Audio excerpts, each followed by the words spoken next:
Hello students, welcome in my channel. बच्चों, आज का जो चैप्टर है ये है हमारा बाल विकास से संबंधित है। बाल विकास एवं शिक्षा शास्त्र सभी सी टेट वालों के लिए ये बहुत ही इम्पोर्टेंट वीडियो है। और बच्चों, इस वीडियो को अगर आप देख लेंगे तो सचमुच आपको कुछ भी करने की आवश्यकता नहीं है। इसमें जितने भी चैप्टर हैं सब में से चुन चुन के प्रश्न लिए गए हैं। 111 चैप्टर की पूरी वीडियो है। वीडियो पर बने रहेंगे लास्ट तक। एक एक प्रश्न बहुत ही इम्पोर्टेंट है। बाल विकास एवं शिक्षा शास्त्र अर्थात पूरी पैडागोजी हमने इसमें समाहित कर दी है। अगर आप इस वीडियो को देखेंगे तो अन्यथा आपको कुछ भी करने की आवश्यकता नहीं है। तो जल्दी से वीडियो को लाइक कर दीजिए, चैनल को सब्सक्राइब कर दीजिए। और इसके साथ हम शॉर्ट भी हम बना ही रहे हैं धीरे धीरे। और लेकिन pedagogy complete in one video, ठीक है। एक वीडियो में पूरी पैडागोजी आपकी समाप्त हो जाने वाली है। तो आइए शुरू कर देते हैं देर ना लगाते हुए। वेलकम इन माय चैनल, सभी का स्वागत। आइए करते हैं प्रश्न नंबर 1। बच्चों ये लीजिए, आपकी स्क्रीन पर प्रश्न नंबर 1 आ चुका है। ये लीजिए प्रश्न।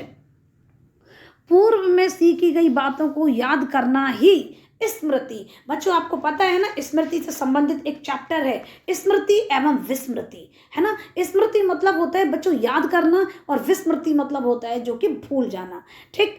अब पूर्व में सीखी गई बातों को याद करना ही स्मृति है। निम्न में से यह कथन किसका है? तो बच्चों जल्दी से बताएंगे इसका कथन क्या। ये कथन किसका है? वाटसन का, कॉहलर का, स्किनर का, वुडवर्थ का। बिल्कुल सही बच्चों, इसका सही उत्तर है डी, वुडवर्थ का। बच्चों ये वुडवर्थ ने कहा है कि पूर्व में पहले सीखी गई बातों को याद करना ही स्मृति होता है। अर्थात पहले हमने कभी जो काम किया है और पूर्व में जो कभी सीखा है उसको याद कर लेना क्या होता है बच्चों? स्मृति होता है। ये बोला है हमारे वुडवर्थ जी ने। तो बच्चों आपका ये जो प्रश्न है बिल्कुल क्लियर हो गया होगा। तो आइए करते हैं अगला दूसरा प्रश्न। बच्चों आराम से बैठ जाइए। बहुत ही महामैराथन क्वेश्चन का भंडारा समझ लीजिए, बिल्कुल ठीक है। ये महामैराथन है, महामैराथन भी नहीं, महामैराथन। महामैराथन अनगिनत प्रश्न और हर चैप्टर से इसमें प्रश्न लिया गया है। हर चैप्टर से चुन चुन कर प्रश्न लिया है बच्चों, ठीक है। तो अब करते हैं अपना दूसरा प्रश्न। बच्चों ये निम्न में से क्या स्मृति की अवस्थाएं हैं? निम्न में से क्या स्मृति की अवस्थाएं हैं? कौन कौन सी बताइए? कूट संकेतन, भंडारण या पुनरुद्धार या ये सभी? तो इसका सही उत्तर क्या है बच्चों? इसका देखिए मैं आपको बताती हूँ। स्मृति की जो अवस्थाएं हैं, स्मृति की अवस्था कूट संकेतन भी है और भंडारण भी है और पुनरुद्धार भी है बच्चों। ये तीनों ही स्मृति की अवस्थाएं हैं। अर्थात इसका सही उत्तर होगा हमारा डी। डी इसका सही उत्तर हो जाएगा, क्योंकि कूट संकेतन भी है, भंडारण भी है और पुनरुद्धार भी हमारी स्मृति की अवस्थाएं हैं, ठीक है। आइए करते हैं हम अपना अगला प्रश्न।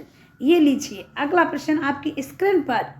बहुत ही बेहतरीन वीडियो है बच्चों, बहुत ही मेहनत लगी है इस वीडियो को बनाने में, प्रश्नों को छांटने में। 27 जो चैप्टर थे, 27 में से सारे मैंने जो प्रश्न को चुन चुन के लिया। मैं आपको बार बार बता रही हूँ, अगर इसमें से नहीं आए ऐसा हो ही नहीं सकता। नहीं तो अपने क्वेश्चन पेपर को आप मिला के देख लेना, ठीक है।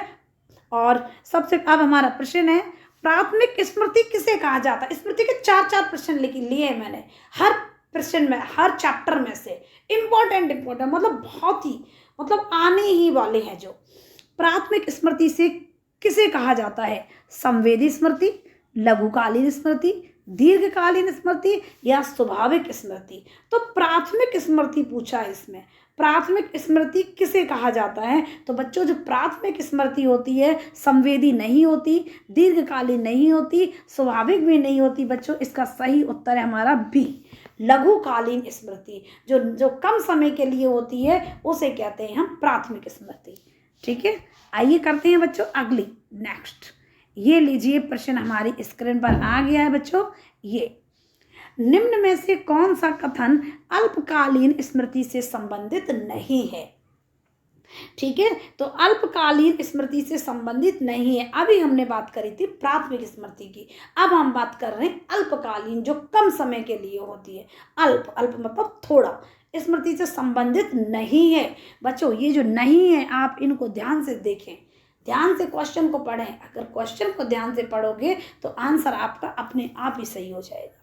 ठीक है, आंसर सही होने के बहुत सारे चांस होते हैं अगर हम प्रश्न को ध्यान से पढ़ते हैं। तो अगर हम प्रश्न को ध्यान से नहीं पढ़ते तो आते हुए भी बच्चे गलत कर देते हैं। ठीक है, तो पहला ध्यान से देखिए, इसमें संचित सूचनाओं को धारण का त्वरित ह्रास होता है। इसमें सूचना ग्रहण करने 18 सेकंड में लगभग 90% भाग विस्मरित हो जाता है। इसमें अभ्यास से वृद्धि नहीं होती। प्रलोभनों का इसमें सकारात्मक प्रभाव होता है। तो जब प्रभाव पड़ता है तो इसका सही उत्तर क्या है बच्चों? इसका सही उत्तर हमारा इसमें पूछा है नहीं, स्मृति से संबंधित नहीं है। तो बच्चों इसमें केवल यही है कि इसमें अभ्यास से वृद्धि नहीं होती। भाई जब कोई चीज़ को भूल गया अर्थात अभ्यास से इसमें कोई वृद्धि नहीं होती है। ये इसका सही उत्तर है। आइए करते हैं अगला प्रश्न। ये लीजिए, एक एक प्रश्न बहुत चुन चुन के आपके लिए लेके आई हूँ मैं। ठीक है, अभिक्षमता शब्द का क्या अर्थ है बच्चों? अभिक्षमता शब्द का क्या अर्थ है? अब हमको ये जानना है कि अभिक्षमता, ठीक, अभिक्षमता शब्द का अर्थ क्या है?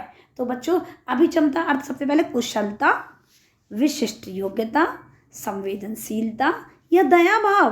तो बच्चों कुशलता तो हो ही नहीं सकती, है ना। कुशलता मतलब कुशलता, कार्य में जो दक्ष होता है, जो कुशल होता है। संवेदनशीलता बिल्कुल नहीं, दया भाव बिल्कुल नहीं। तो ये है इसका सही उत्तर बच्चों, विशिष्ट योग्यता। तो अभिक्षमता का अर्थ होता है कि भैया इस बच्चे में अभिष्ट क्षमताएं हैं, अभिक्षमता है अर्थात विशिष्ट योग्यता। ठीक, तो ये इसका उत्तर हो गया बच्चों। तो बिल्कुल भी भूलने वाली बात है ही नहीं। आइए करते हैं अगला प्रश्न। किसी विशेष क्षेत्र में पर्याप्त वातावरण एवं समुचित प्रशिक्षण द्वारा कुछ विशिष्ट कौशलों को अर्जित करने की समर्थता मनुष्य की किस विशेषता को इंगित करता है? बच्चों मैं कोई बात बता देती हूँ, आप ध्यान से आप आराम से बैठ जाइए। ठीक है, और बस ये बहुत महामैराथन है, ये चलेगा। अपनी पानी की बोतल लेके बैठिए। ठीक है, पढ़ने वाले हैं, पूरा पेडागोजी खत्म होने वाला है इसी एक ही वीडियो में। इससे बाहर कुछ नहीं आने वाला, डोंट वरी। इन्हीं चैप्टरों से आएगा क्योंकि हमने जो भी चैप्टर है सब में से निचोड़ है, पूरी पेडागोजी का निचोड़ है ये। ठीक, तो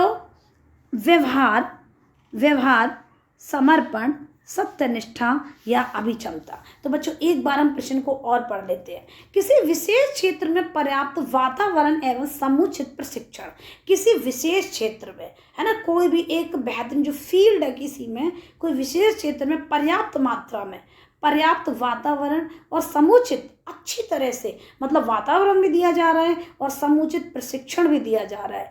तो कुछ विशिष्ट कौशलों को अर्जित करने की समर्थता मनुष्य को किस विशेषता की ओर इंगित करता है? तो बच्चों ये किसकी ओर इंगित करता है? तो ये इंगित करता है क्या व्यवहार को? नहीं। सत्यनिष्ठा को? नहीं। समर्पण को? नहीं। बच्चों बिल्कुल सही, अभिक्षमता अर्थात डी इसका आंसर है। तो समर्थता मनुष्य की विशेषता को इंगित करता है। कौन सी को? ये करता है अभिक्षमता। नेक्स्ट ये लीजिए अगला प्रश्न। सामान्य शब्दों में अभिक्षमता किसका घटक है? ठीक, अभी अभिक्षमता से संबंधित प्रश्न चल रहे हैं हमारे। सामान्य शब्दों में, साधारण शब्दों में अभिक्षमता किसका घटक है? किसी कार्य को करने की योग्यता और क्षमता, किसी कार्य को समझना, किसी कार्य को सीखना या उपरोक्त सभी। तो जल्दी से बताएंगे इसका सही उत्तर। तो देखिए उत्तर आपके सामने ही है, किसी कार्य को करने की क्षमता, है ना, किसी कार्य को करने की योग्यता और क्षमता ही अभिक्षमता का क्या है? घटक है। ठीक है, आइए करते हैं अगला और नेक्स्ट प्रश्न। निम्न में से कौन सा अभिक्षमता का मूल तत्व नहीं है? बच्चों इसको ध्यान से देख लें। बच्चों एग्जामिनर बार बार कंफ्यूज कर देता है, तो कंफ्यूज तो होना ही नहीं है आपको बिल्कुल भी। ठीक है, तो कौन सा नहीं है? सत्यनिष्ठा, सहिष्णुता या प्रशिक्षण, न निष्पक्षता। जो नहीं है इस बात का ध्यान रखना है। निम्न में से अभिक्षमता का घटक तत्व नहीं है। तो क्या इसका सही उत्तर क्या है? क्या सत्यनिष्ठा, सहिष्णुता, निष्पक्षता या प्रशिक्षण? जी हाँ, बिल्कुल सही बच्चों, एकदम सही, डी, प्रशिक्षण।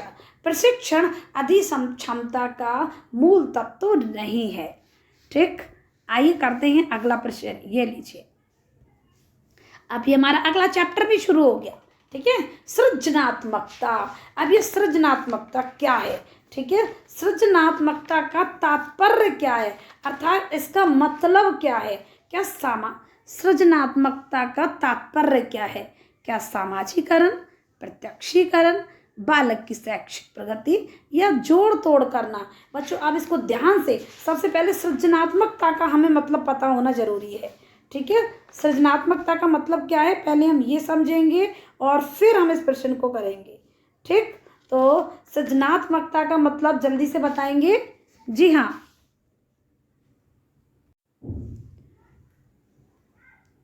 तो सृजनात्मकता का मतलब क्या है जल्दी से अब हम इसको बताएंगे आपको। समाजीकरण, प्रत्यक्षीकरण, बालक की शैक्षिक प्रगति या फिर जोड़ तोड़ करना। बिल्कुल सही बोला आपने बच्चों, आपने सही समझा है। बालक की शैक्षिक प्रगति है ना, शिक्षा में शैक्षिक प्रगति ही सृजनात्मकता है। ठीक है, सृजनात्मकता का हम जो यूज करते हैं वो शैक्षिक प्रगति से है उसका अर्थ। ये लीजिए नेक्स्ट प्रश्न, असमायोजन का मुख्य कारण। असमायोजन का मुख्य कारण क्या है? तो इसका सही उत्तर क्या है बच्चों? ये इसका पहला, सौहार्दपूर्ण वातावरण का अभाव, समाज की रीति रिवाज का मानना, शील गुण या माता पिता की गरीबी। इसमें से चारों में से आपको एक बताना है। कितना बताना है? एक बताना है चारों में से। ठीक, तो इसका सही उत्तर क्या है? क्या माता पिता की गरीबी? नहीं, गलत। सील गुण? नहीं। समाज के रीति रिवाज मानना? नहीं। तो इसका सही उत्तर है बच्चों ए, सौहार्दपूर्ण वातावरण का अभाव। ठीक है, असमायोजन का मुख्य कारण यही होता है, वातावरण का अभाव, सौहार्दपूर्ण वातावरण का अभाव, असमायोजन का मुख्य कारण। ये लीजिए अगला प्रश्न, मनोविज्ञान में शिक्षक को शिक्षा देने में मुख्यतः आवश्यकता है।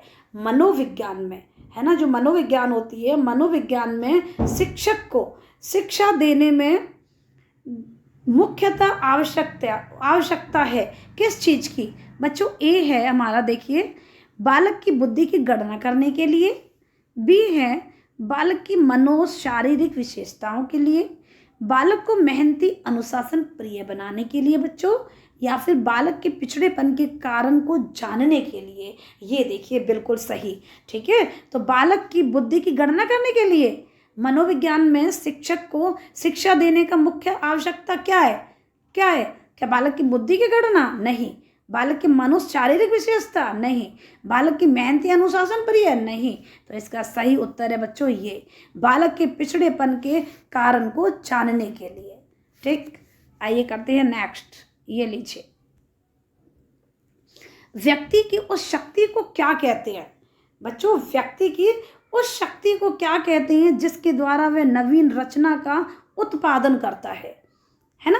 कौन सी को शक्ति को क्या कहते हैं जो वह नवीन रचना का उत्पादन करता है? बुद्धि, सृजनात्मकता, जैव रासायनिक या फिर रचनात्मकता। इसमें से एक बताएंगे बिल्कुल सही। अब बुद्धि तो नहीं बच्चों, जैव रासायनिक भी नहीं, रचनात्मकता भी नहीं, ये है सृजनात्मकता। ठीक है, सृजनात्मकता ही उस शक्ति को कहा जाता है जो नवीन रचना का उत्पादन कर देता है, अर्थात बच्चा जो है विशिष्ट योग्यता है उसके अंदर, सृजनात्मकता है उसके अंदर, है ना, वो नवीन रचना को उत्पादन कर देता है।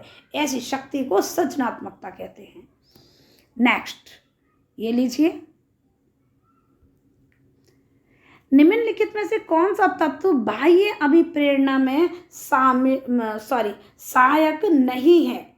ठीक है, अब हमें ये वाला बताना है आपको, निम्नलिखित में से ये जो भी नीचे तत्व दिए हैं, ये नीचे जो ऑप्शन दिए हैं उसमें उसका हमें आंसर देना है। नीचे दिए गए निम्नलिखित में से कौन सा तत्व बाह्य अभिप्रेरणा में सहायक नहीं है? तो अब इनमें से चारों में से ए, बी, सी। जी, तो ए है हमारा पुरस्कार, आदर्श, सी है प्रशंसा या फिर निंदा। कौन सा तत्व बाह्य अभिप्रेरणा में सहायक नहीं है? बेटा बाह्य अभिप्रेरणा, बाह्य मतलब बाहरी, अभिप्रेरणा में सहायक नहीं है। तो बाह्य प्रेरणा में सहायक नहीं है, ये है निंदा। ठीक है, निंदा, निंदा इसका सही आंसर है। ठीक, निंदा बाह्य अभिप्रेरणा में सहायक नहीं है। पुरस्कार बाह्य अभिप्रेरणा में है, प्रशंसा भी बाह्य अभिप्रेरणा। देखो पुरस्कार जब देते हैं सबको दिखता है क्या? नहीं, बाह्य अभिप्रेरणा है ये। प्रशंसा जब करते हैं तो सबके सामने करते हैं ना हम लोग। आदर्श, आदर्श भी बाह्य है भाई, जब तक वो कार्य नहीं करेगा आदर्शपूर्ण हमको समझ में ही नहीं आएगा, वो भी बाह्य है। लेकिन निंदा है ना, निंदा क्या है? निंदा जो तत्व है बाह्य अभिप्रेरणा में शामिल इसको नहीं किया गया है। ठीक, ये देखिए नेक्स्ट क्वेश्चन। कोई बालक जैसे जैसे बड़ा होता है उसमें रुचि संबंधी प्रवृत्तियां विकसित होती हैं, है ना बच्चों?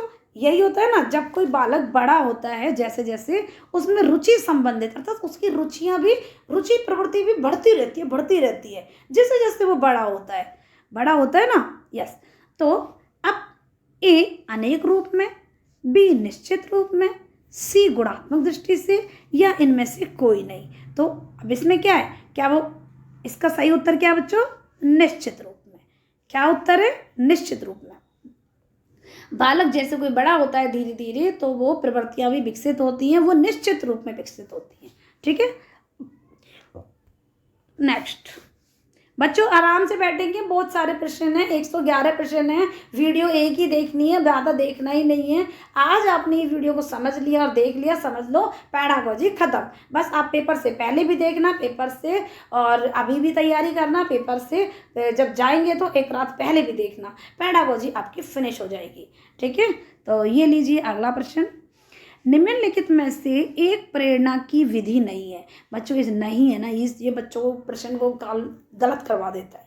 ठीक है, ये बच्चों को गलत करवा देता है, तो इसलिए इस नहीं को तो भैया ध्यान से देख लेना और हाँ को भी देख लेना। जो भी वो पीछे विशेष पूछे तो विशेष देख लेना। तो एक प्रेरणा की विधि नहीं है, क्या? रुचि, सफलता, अनुशासनहीनता या प्रशंसा। प्रेरणा की विधि नहीं है बच्चों, इसमें से कौन सी नहीं है? अब आपको तो पता ही है ना, रुचि ये तो हो ही नहीं सकता, प्रेरणा की विधि है ना ये तो। सफलता भी है, प्रशंसा भी है, अनुशासनहीनता भैया ये तो वैसे नेगेटिव है ना। ठीक, तो अनुशासनहीनता, अनुशासनहीनता प्रेरणा की विधि नहीं है। ये लीजिए अगला प्रश्न। मैस्लो ने अभिप्रेरणा सिद्धांत में कितने प्रेरकों की चर्चा करी है? मैस्लो जो भी वैज्ञानिक हैं, मैस्लो ने अपने अभिप्रेरणा सिद्धांत में कितने प्रेरकों की चर्चा करी है बच्चों? 3, 5, 7 या 9?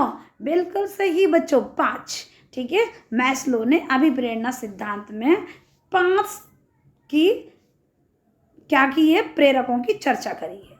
ठीक, नेक्स्ट ये लीजिए, बहुत ही इंपॉर्टेंट प्रश्न बेटा, सारे ही इंपॉर्टेंट है, मैं आपको बार बार यही चीज़ बता रही हूँ आपको। ठीक है, एक एक प्रश्न चुन चुन के आपके लिए लिया गया है, ये ऐसे ही नहीं लिए गए हैं, मैंने भी पढ़ा है इनको। ठीक है, और जब भी आपको ये मैंने आपके सामने लेके आई हूँ। तो अब ये है, संज्ञान का एक प्रमुख तत्व नहीं है। संज्ञान का तत्व नहीं है, तो संज्ञान का तत्व क्या नहीं है बच्चों? ज्ञान। अरे कैसी बात कर रहे हो, ज्ञान तो है ना, संज्ञान का तत्व है भैया, ज्ञान तो ज्ञान है। अनुप्रयोग बिल्कुल ये भी है, विश्लेषण ये भी है, समस्या ये नहीं है। संज्ञान का प्रमुख तत्व ये नहीं है, समस्या। ठीक है, तो इनका सही उत्तर क्या है? समस्या, क्योंकि इसने पूछा है नहीं है, तो इसका सही उत्तर है सी, ये नहीं है। ज्ञान भी है, ये भी है, ये भी है। ठीक, अगला ये लीजिए, संज्ञानवादी पद्धति प्रेरणा निम्न में से कौन है?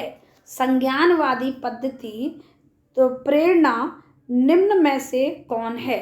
हालैंड एवं कॉलर, बी स्किनर एवं प्याजे एवं ब्रूनर, या चौथा है हमारा कॉलर एवं स्किनर। तो इसका सही उत्तर क्या है बच्चों? जीन पियाजे एंड ब्रूनर, ये सी, पियाजे एंड ब्रूनर। अब इसमें तो कुछ समझाने वाली बात है ही नहीं, क्योंकि पियाजे ब्रूनर ने बोला है भैया ये चीज़, है ना। संज्ञानवादी पद्धति की ये प्रेरणा है, प्रेरणा है, सॉरी, है ना। ये लीजिए आगे, संज्ञान का सामान्य बोलचाल में अर्थ है, संज्ञान का सामान्य बोलचाल में अर्थ है। संज्ञान का अर्थ क्या होता है ना, ये क्या अर्थ होता है जो हम पढ़ते हैं, संज्ञान संज्ञान संज्ञान, संज्ञान का अर्थ क्या होता है? जानना, भूलना, देखना, सुनना। अरे बिल्कुल सही, पहला सही है, जानना। संज्ञान मतलब होता है बच्चों जानना, संज्ञान मतलब जानना। ठीक, तो आइए करते हैं अगला, इसको ध्यान रखेंगे बच्चों अच्छे से। किसी शिशु में सर्वप्रथम दृष्टिगोचर होने वाला संवेग है। किसी शिशु में सर्वप्रथम दृष्टिगोचर होने वाला संवेग है, कौन सा? ए सामान्य उत्तेजना, बी है भय, सी है क्रोध और डी है इसमें घृणा। बच्चों इसमें पूछा है किसी शिशु में, किसी बच्चे में सर्वप्रथम अर्थात सबसे पहले दृष्टिगोचर होने वाला संवेग कौन सा है? वो है सामान्य उत्तेजना, सर्वप्रथम सबसे पहले। ठीक, ये लीजिए आगे। आपकी कक्षा का एक छात्र गुटखा सुपारी खाकर कक्षा में आता है। बच्चों क्या होता है, जैसे कि एक शिक्षक है, आप शिक्षक है, अब आप अपनी क्लास में बच्चों को पढ़ा रहे हो, अब आपकी कक्षा में एक बच्चा आता है और वो क्या करता है, गुटखा खाता है, सुपारी खाता है और कक्षा में आता है। आप निम्न में से किसे उसकी इस हरकत का जिम्मेदार मानेंगे? अब इसके प्रति जिम्मेदार किसको मानेंगे? ए उसकी अंतः इच्छा, बी उसका सामाजिक वातावरण, सी उसका आपके प्रति द्वेष, डी है कक्षा में स्वयं को सबसे अलग दिखाने का उसका तरीका। बच्चों देखो चारों ही ऑप्शन किसने मतलब किस तरह से इन्होंने आपको दिया है इन चैप्टर, मतलब इन चारों ही ऑप्शन को। ठीक है, तो इसका सही उत्तर बहुत ही मतलब ऐसे देना है, बहुत समझ के, बहुत ही समझदारी से देना है। देखिए प्रैक्टिकल में आप देखिए, कोई भी चीज़ को आप ये देखिए कि प्रैक्टिकल अगर हम करेंगे तो क्या होगा, है ना। तो अगर आपकी कक्षा में कोई बच्चा है, छात्र है, गुटखा सुपारी खाकर कक्षा में आता है, तो निम्न में से किसे आप जिम्मेदार मानोगे? उसकी अंतः इच्छा को, सामाजिक वातावरण को, उसके प्रति द्वेष, या फिर ये? तो इसका सही उत्तर है बच्चों अंतः इच्छा, अर्थात उसकी भाई अंतः इच्छा कर रही है, वो किसी के वातावरण में, सामाजिक वातावरण के कारण नहीं खा रहा है, वो किसी के प्रति द्वेष के कारण नहीं खा रहा है, वो कक्षा में स्वयं को अलग दिखाना है उससे, इसीलिए नहीं खा रहा है, वो इसीलिए खा रहा है क्योंकि उसकी अंतः इच्छा से वो मजबूर है। ठीक है, नेक्स्ट ये लीजिए। कक्ष में अधिगम को प्रभावी बनाने के लिए आपके विचार से एक शिक्षक में क्या गुण होना चाहिए? बच्चों सुनो, देखिए हम एक टीचर हैं, है ना, आप टीचर बनने जा रहे हैं, तो कक्ष में आपका जो क्लासरूम है, कक्षा पक्ष में हमें अपना एक टीचर को, अपने अधिगम को क्या करना है, प्रभावी बनाना है ना, ऐसा प्रभाव दिखाना है कि बच्चे हमारी सुने ही सुने, सारे बच्चे सुने। तो एक शिक्षक में कौन सा गुण होना चाहिए वो हमें आपको बताना है। ए विषय का ज्ञान होना चाहिए क्या बच्चों? हाँ वैसे होना तो चाहिए, है ना, विषय का ज्ञान नहीं होगा तो कैसे वो अपना प्रभाव जमाएगा, है ना। अगर उसके इसमें सारी चीज़ें होंगी और विषय का ज्ञान नहीं होगा तो हो ही नहीं सकता। तो मुझे तो ये सही लग रहा है ना, वास्तव में सही है ये, तो विषय का ज्ञान होना चाहिए भाई, बिल्कुल सही। बी शिक्षक का व्यवहार, बिल्कुल सही भाई, शिक्षक का व्यवहार भी अच्छा होना चाहिए। अगर विषय का ज्ञान है और शिक्षक का व्यवहार अच्छा नहीं है तो वो भी, वहाँ भी टीचर फेल हो जाता है।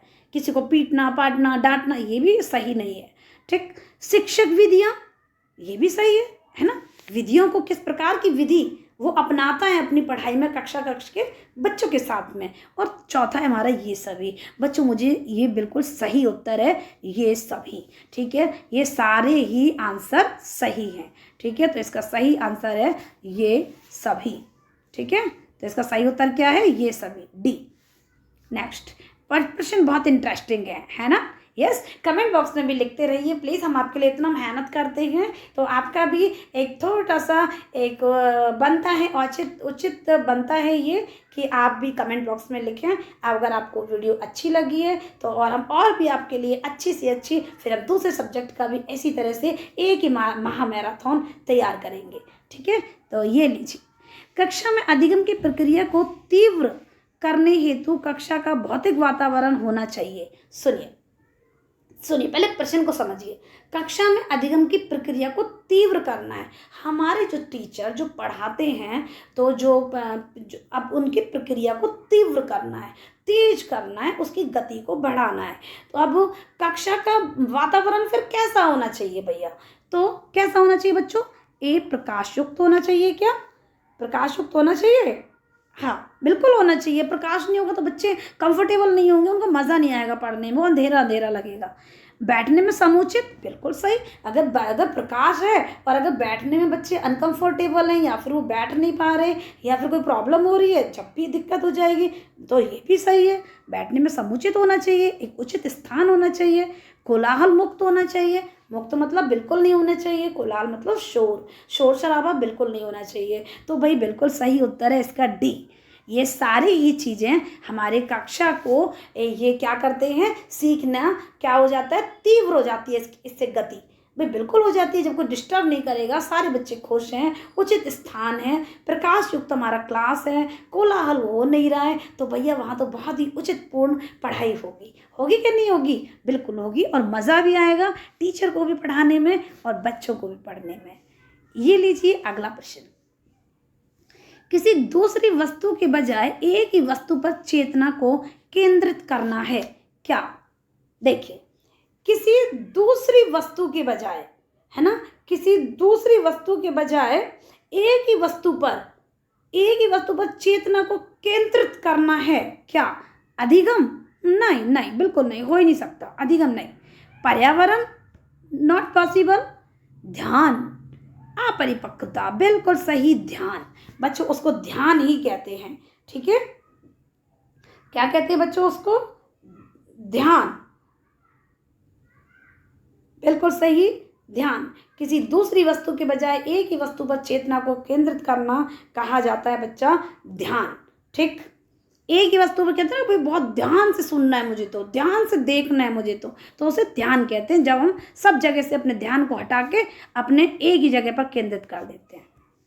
नेक्स्ट, एक शिक्षिका है बच्चों, अपने आप कभी भी प्रश्नों के उत्तर नहीं देती। देखिए, आप कक्षा में हैं, ठीक है, एक अपने मतलब एक ऐसा सोचा करिए प्रश्न को कि बिल्कुल हमारे सामने घटित हो रहा है, ठीक है। एक शिक्षिका है, एक टीचर है, अपने आप से कभी प्रश्नों के उत्तर ही नहीं देती है, ठीक है।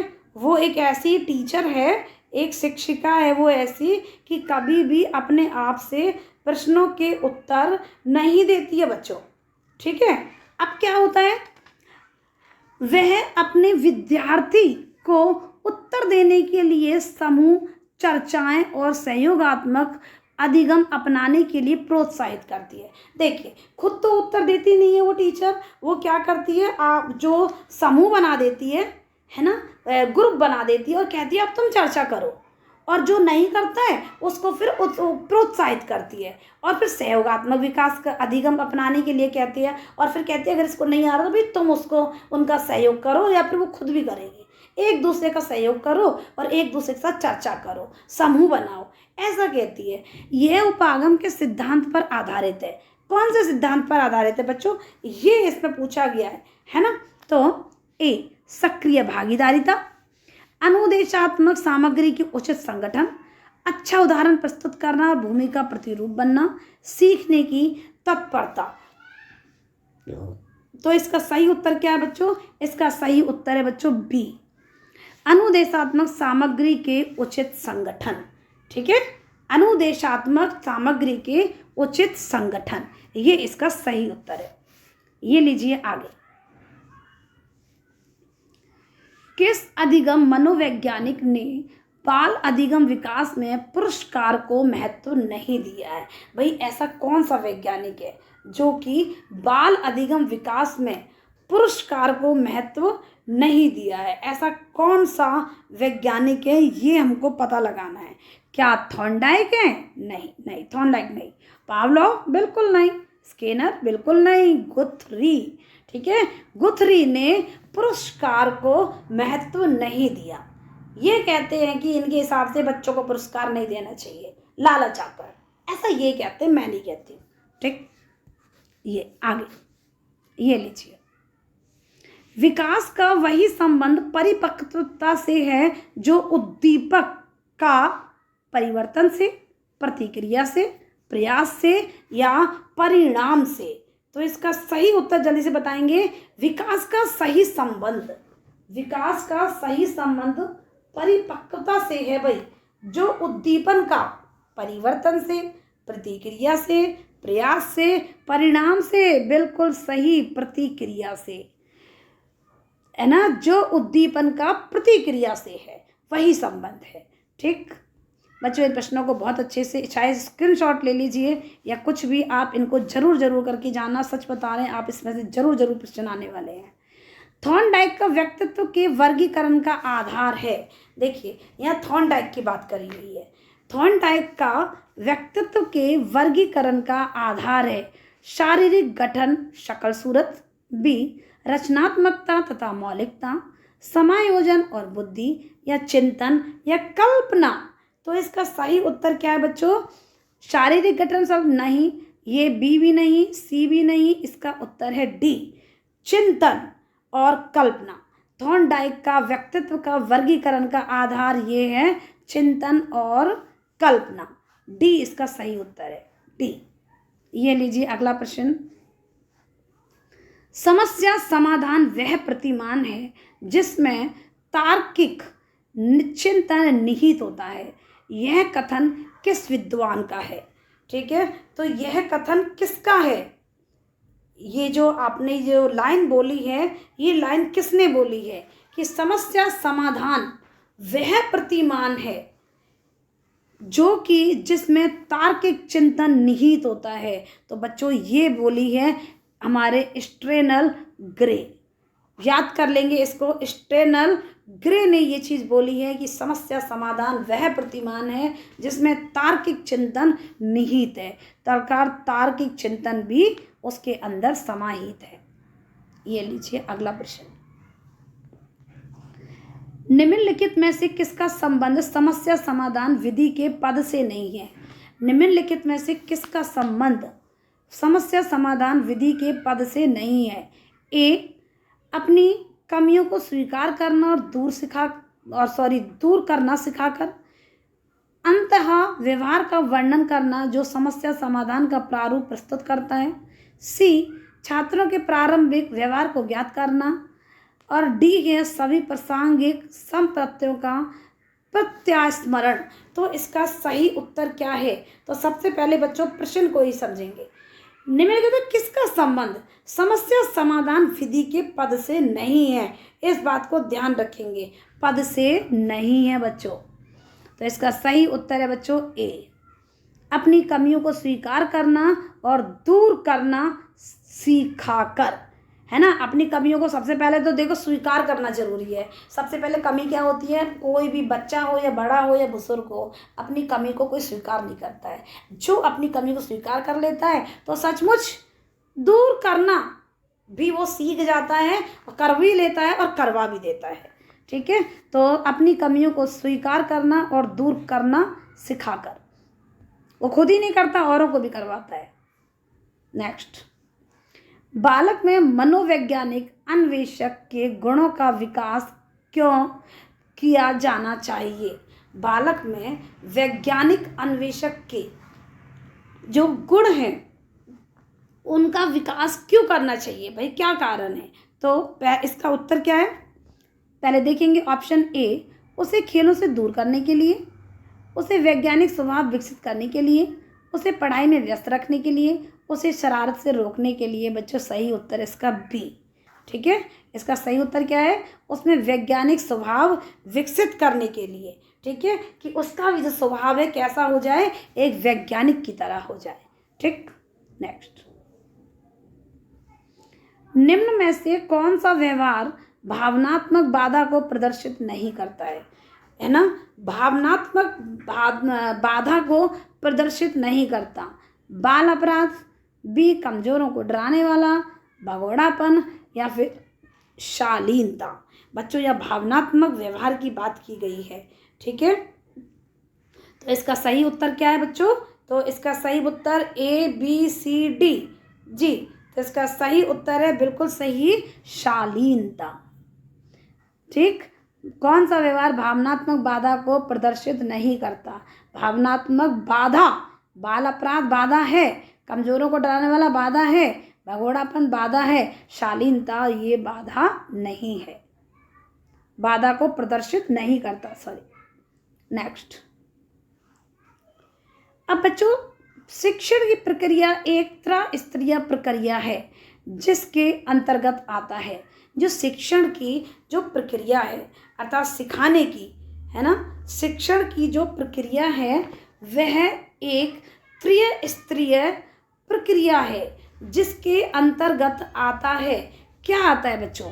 त्रिस्तरीय प्रक्रिया। छात्र, हाँ है, छात्र है। शिक्षक, हाँ बिल्कुल है। पाठ्यक्रम, बिल्कुल, ये तीनों ही तो हैं, है ना। तो इसका सही उत्तर है डी। ठीक है, यस, त्रिस्तरीय प्रक्रिया, छात्र, शिक्षक, पाठ्यक्रम। ये लीजिए अध्यापन एक, जो अध्यापन है, अध्यापन एक क्या है बच्चों? ये एक ध्रुवीय प्रक्रिया है, द्विध्रुवीय प्रक्रिया है, त्रिध्रुवीय प्रक्रिया है या फिर बहुविधि? तो बच्चों बिल्कुल सही, त्रिविधि। ठीक है, त्रिध्रुवीय, सॉरी, त्रिध्रुवीय ये प्रक्रिया है अध्यापन, पाठ्यक्रम, शिक्षक और छात्र। ठीक, ये लीजिए आगे। अधिगम का मुख्य उद्देश्य होता है, अधिगम, अधिगम का मुख्य उद्देश्य क्या होता है बच्चों? तो अधिगम का मुख्य उद्देश्य ए, छात्रों के व्यवहार में परिवर्तन लाना, छात्रों के व्यवहार में परिवर्तन को नहीं लाना, छात्रों को अपने मार्ग से विचलित करना, उपरोक्त में से कोई नहीं। अधिगम का उद्देश्य पूछा है बच्चों इसमें। अब छात्रों के व्यवहार में परिवर्तन लाना, यही बिल्कुल सही है, आपको भी लग रहा होगा ये सही। छात्रों के व्यवहार में कोई परिवर्तन नहीं लाना गलत हो सकता है ना, गलत ही है ये तो। छात्रों को अपने व्यवहार से विचलित करना गलत, उपरोक्त में से कोई नहीं, ये भी गलत। तो इसका सही उत्तर है बच्चों ए। कौन सा है इसका उत्तर? सही, ए इसका सही उत्तर है। ठीक, नेक्स्ट बच्चों, बहुत इंपॉर्टेंट प्रश्न है, सारे इंपॉर्टेंट है वैसे ये, पर पैस्थालॉजी विधि किसने दी है बच्चों? ये अत्यधिक महत्वपूर्ण प्रश्न है ये। पैस्थालॉजी विधि किसने दी है? तो पैस्थालॉजी विधि दी है हमारे जीन हेनरी पैस्थालॉजी। ठीक है, ये दोनों में कंफ्यूज मत होना। तो इसका सही उत्तर है जीन हेनरी पैस्थालॉजी। दोनों ही हेनरी हैं, दोनों ही पैस्थालॉजी है, नाम अलग है। जीन याद कर लेना बस। ठीक है, यस, आगे। सोचना एक क्रिया है बच्चों, सोचना एक क्रिया है, आप भी जानते हैं। ठीक, तो सोचना एक क्रिया है। अब इनके सबसे पहले हम पढ़ेंगे बच्चों ऑप्शन। ठीक है, क्योंकि अगर ऑप्शन नहीं पढ़ेंगे तो हम नहीं कर पाएंगे। ठीक, क्योंकि हमको इन्हीं में से एक लगाना है, सही लगाना है। ठीक, ये लीजिए पहला, निम्न प्रकार की मानसिक क्रियाएं, उच्च प्रकार की मानसिक क्रियाएं, निम्न एवं दोनों ही मानसिक क्रियाएं या उपरोक्त में से कोई नहीं है। तो बच्चों इसका तो सही बात है, सोचना क्रिया तो भैया उच्च प्रकार की मानसिक क्रिया है। बी, उच्च प्रकार की मानसिक क्रिया है ना सोचना, तो बिल्कुल सही। ये लीजिए अत्यधिक महत्वपूर्ण प्रश्न है बच्चों, मैं सच बता रही हूँ, मज़ा आ जाएगा जिस दिन अगर आप इस वीडियो को देख लेंगे। और सच बता रही हूँ, आप औरों को भी जरूर सेंड करना। ठीक है, तो इसमें पूरा बहुत ही मेहनत लगी है, एक एक चुन के बनाया है आपके लिए। ठीक, तो प्रश्न है हमारा, अनुकरण का अर्थ होता है किसी की नकल करना होता है क्या? बी, स्वयं की मौलिकता होता है। सी, मौलिकता एवं नकल दोनों मिला जुला रूप होता है। डी, उपरोक्त में से कोई नहीं। बच्चों बिल्कुल सही तो है, ये पहला ही तो है अपना, किसी की नकल करना, अनुकरण करना, अनुकरण विधि है ना। अनुकरण विधि से बच्चे सीखते हैं नकल करके। हमेशा जब जिस घर में दो बहन भाई होते हैं ना, छोटे छोटे, छोटा सा अगर 2 साल का भी गैप होगा तो उनमें, तो वो दोनों, तो छोटा बड़े की नकल जरूर करता है और नकल कर करके ही वो सीख जाता है। आइए करते हैं अगला। देखो बच्चों, एक एक प्रश्न सच कह रहा है, मज़ा आने वाला है आपको पेपर देने में। जब बच्चा फेल होता है तो इसका तात्पर्य क्या है ना। देखो, जब बच्चा फेल हो जाता है तो इसका तात्पर्य क्या होता है? ए, बच्चा पढ़ाई के लिए योग्य नहीं है। बी, बच्चों के उत्तरों को सही तरह से याद नहीं किया गया। सी, बच्चों को प्राइवेट ट्यूशन लेनी चाहिए थी, या फिर व्यवस्था फेल हुई थी। बच्चों आपको क्या सही लग रहा है, आप भी कमेंट बॉक्स में उत्तर दीजिए। तो देखो, बच्चा पढ़ाई के योग्य नहीं है ये तो हो ही नहीं सकता भैया, सभी बच्चे पढ़ाई के योग्य होते हैं ना, सभी योग्य होते हैं, है ना, योग्य बनाना पड़ता है उनको। बच्चों के उत्तरों को सही तरीके से याद नहीं किया, भाई ये भी कोई ज़रूरी नहीं है, बच्चों को समझ में आएगा तो उसको अपने आप याद हो जाएगा, है ना। तो मतलब कहाँ गड़बड़ हुई है आपको समझ में आ रहा होगा। बच्चे को प्राइवेट ट्यूशन नहीं लेनी थी, अरे ट्यूशन लेनी चाहिए थी। अरे भाई ट्यूशन लेने के लिए तो वैसे ही मना करते हैं, क्या ट्यूशन में बच्चे पढ़ पाते हैं? अगर आपको फर्स्ट रैंक पे आना है तो ट्यूशन नहीं, है ना, स्व अध्ययन वाली जब प्रक्रिया होती है तो वहाँ बहुत अच्छे से बच्चा कामयाब होता है। तो इसका सही उत्तर है डी, व्यवस्था फेल हुई। ठीक है, तो वहाँ बच्चा फेल नहीं हुआ, वहाँ उनकी व्यवस्था फेल हुई है। ठीक, इसका तात्पर्य यही है कि बच्चा फेल हुआ अर्थात वहाँ की व्यवस्था फेल हुई, वो टीचर फेल हुआ। ये लीजिए, सीखना एक प्रक्रिया है, सॉरी टीचर को फेल होना नहीं कह सकते, हो सकता है कुछ मजबूरी भी हो तो हम यही कहेंगे कि व्यवस्था फेल हुई है। ठीक, तो कारण जानना चाहिए कहाँ क्या गड़बड़ हुई और उसमें सुधार करना चाहिए, यही एक तरीका होता है। अगर कोई भी गलती होती है, अगर कहीं हमें असफलता मिलती है, तो अगर कोई बच्चा फेल होता है तो हमें उस पर टेस्ट करना चाहिए, डेटा लेना चाहिए, उसके बारे में जानकारी प्राप्त करना चाहिए, आखिर क्या कारण हुआ है जो बच्चा ये फेल हुआ है। ठीक है, और अगर कारण का जब पता चल जाता है तो हमें उस पर वर्क करना चाहिए। यही एक अच्छे टीचर, अच्छा मैनेजमेंट, अच्छे स्कूल की पहचान होती है। ठीक, सीखना एक प्रक्रिया है जो जीवन पर्यंत चलती है, एक सीमा के बाद रुक जाती है, निश्चित आयु तक चलती है। उपरोक्त में से कोई नहीं, बिल्कुल सही ए, जीवन पर्यंत चलती है। बच्चों शुरू से पढ़ते आ रहे हो आप ये बात, तो सीखना एक जीवन पर्यंत क्रिया है, ये हमेशा चलती रहती है, ये नहीं रुकती है। जरूरी नहीं है कि हम स्कूल में ही सीखते हैं, हम घर में भी सीखते हैं, बाहर भी सीखते हैं, छोटों से भी सीखते हैं, हम जहाँ जाते हैं वहीं सीखना शुरू कर देते हैं।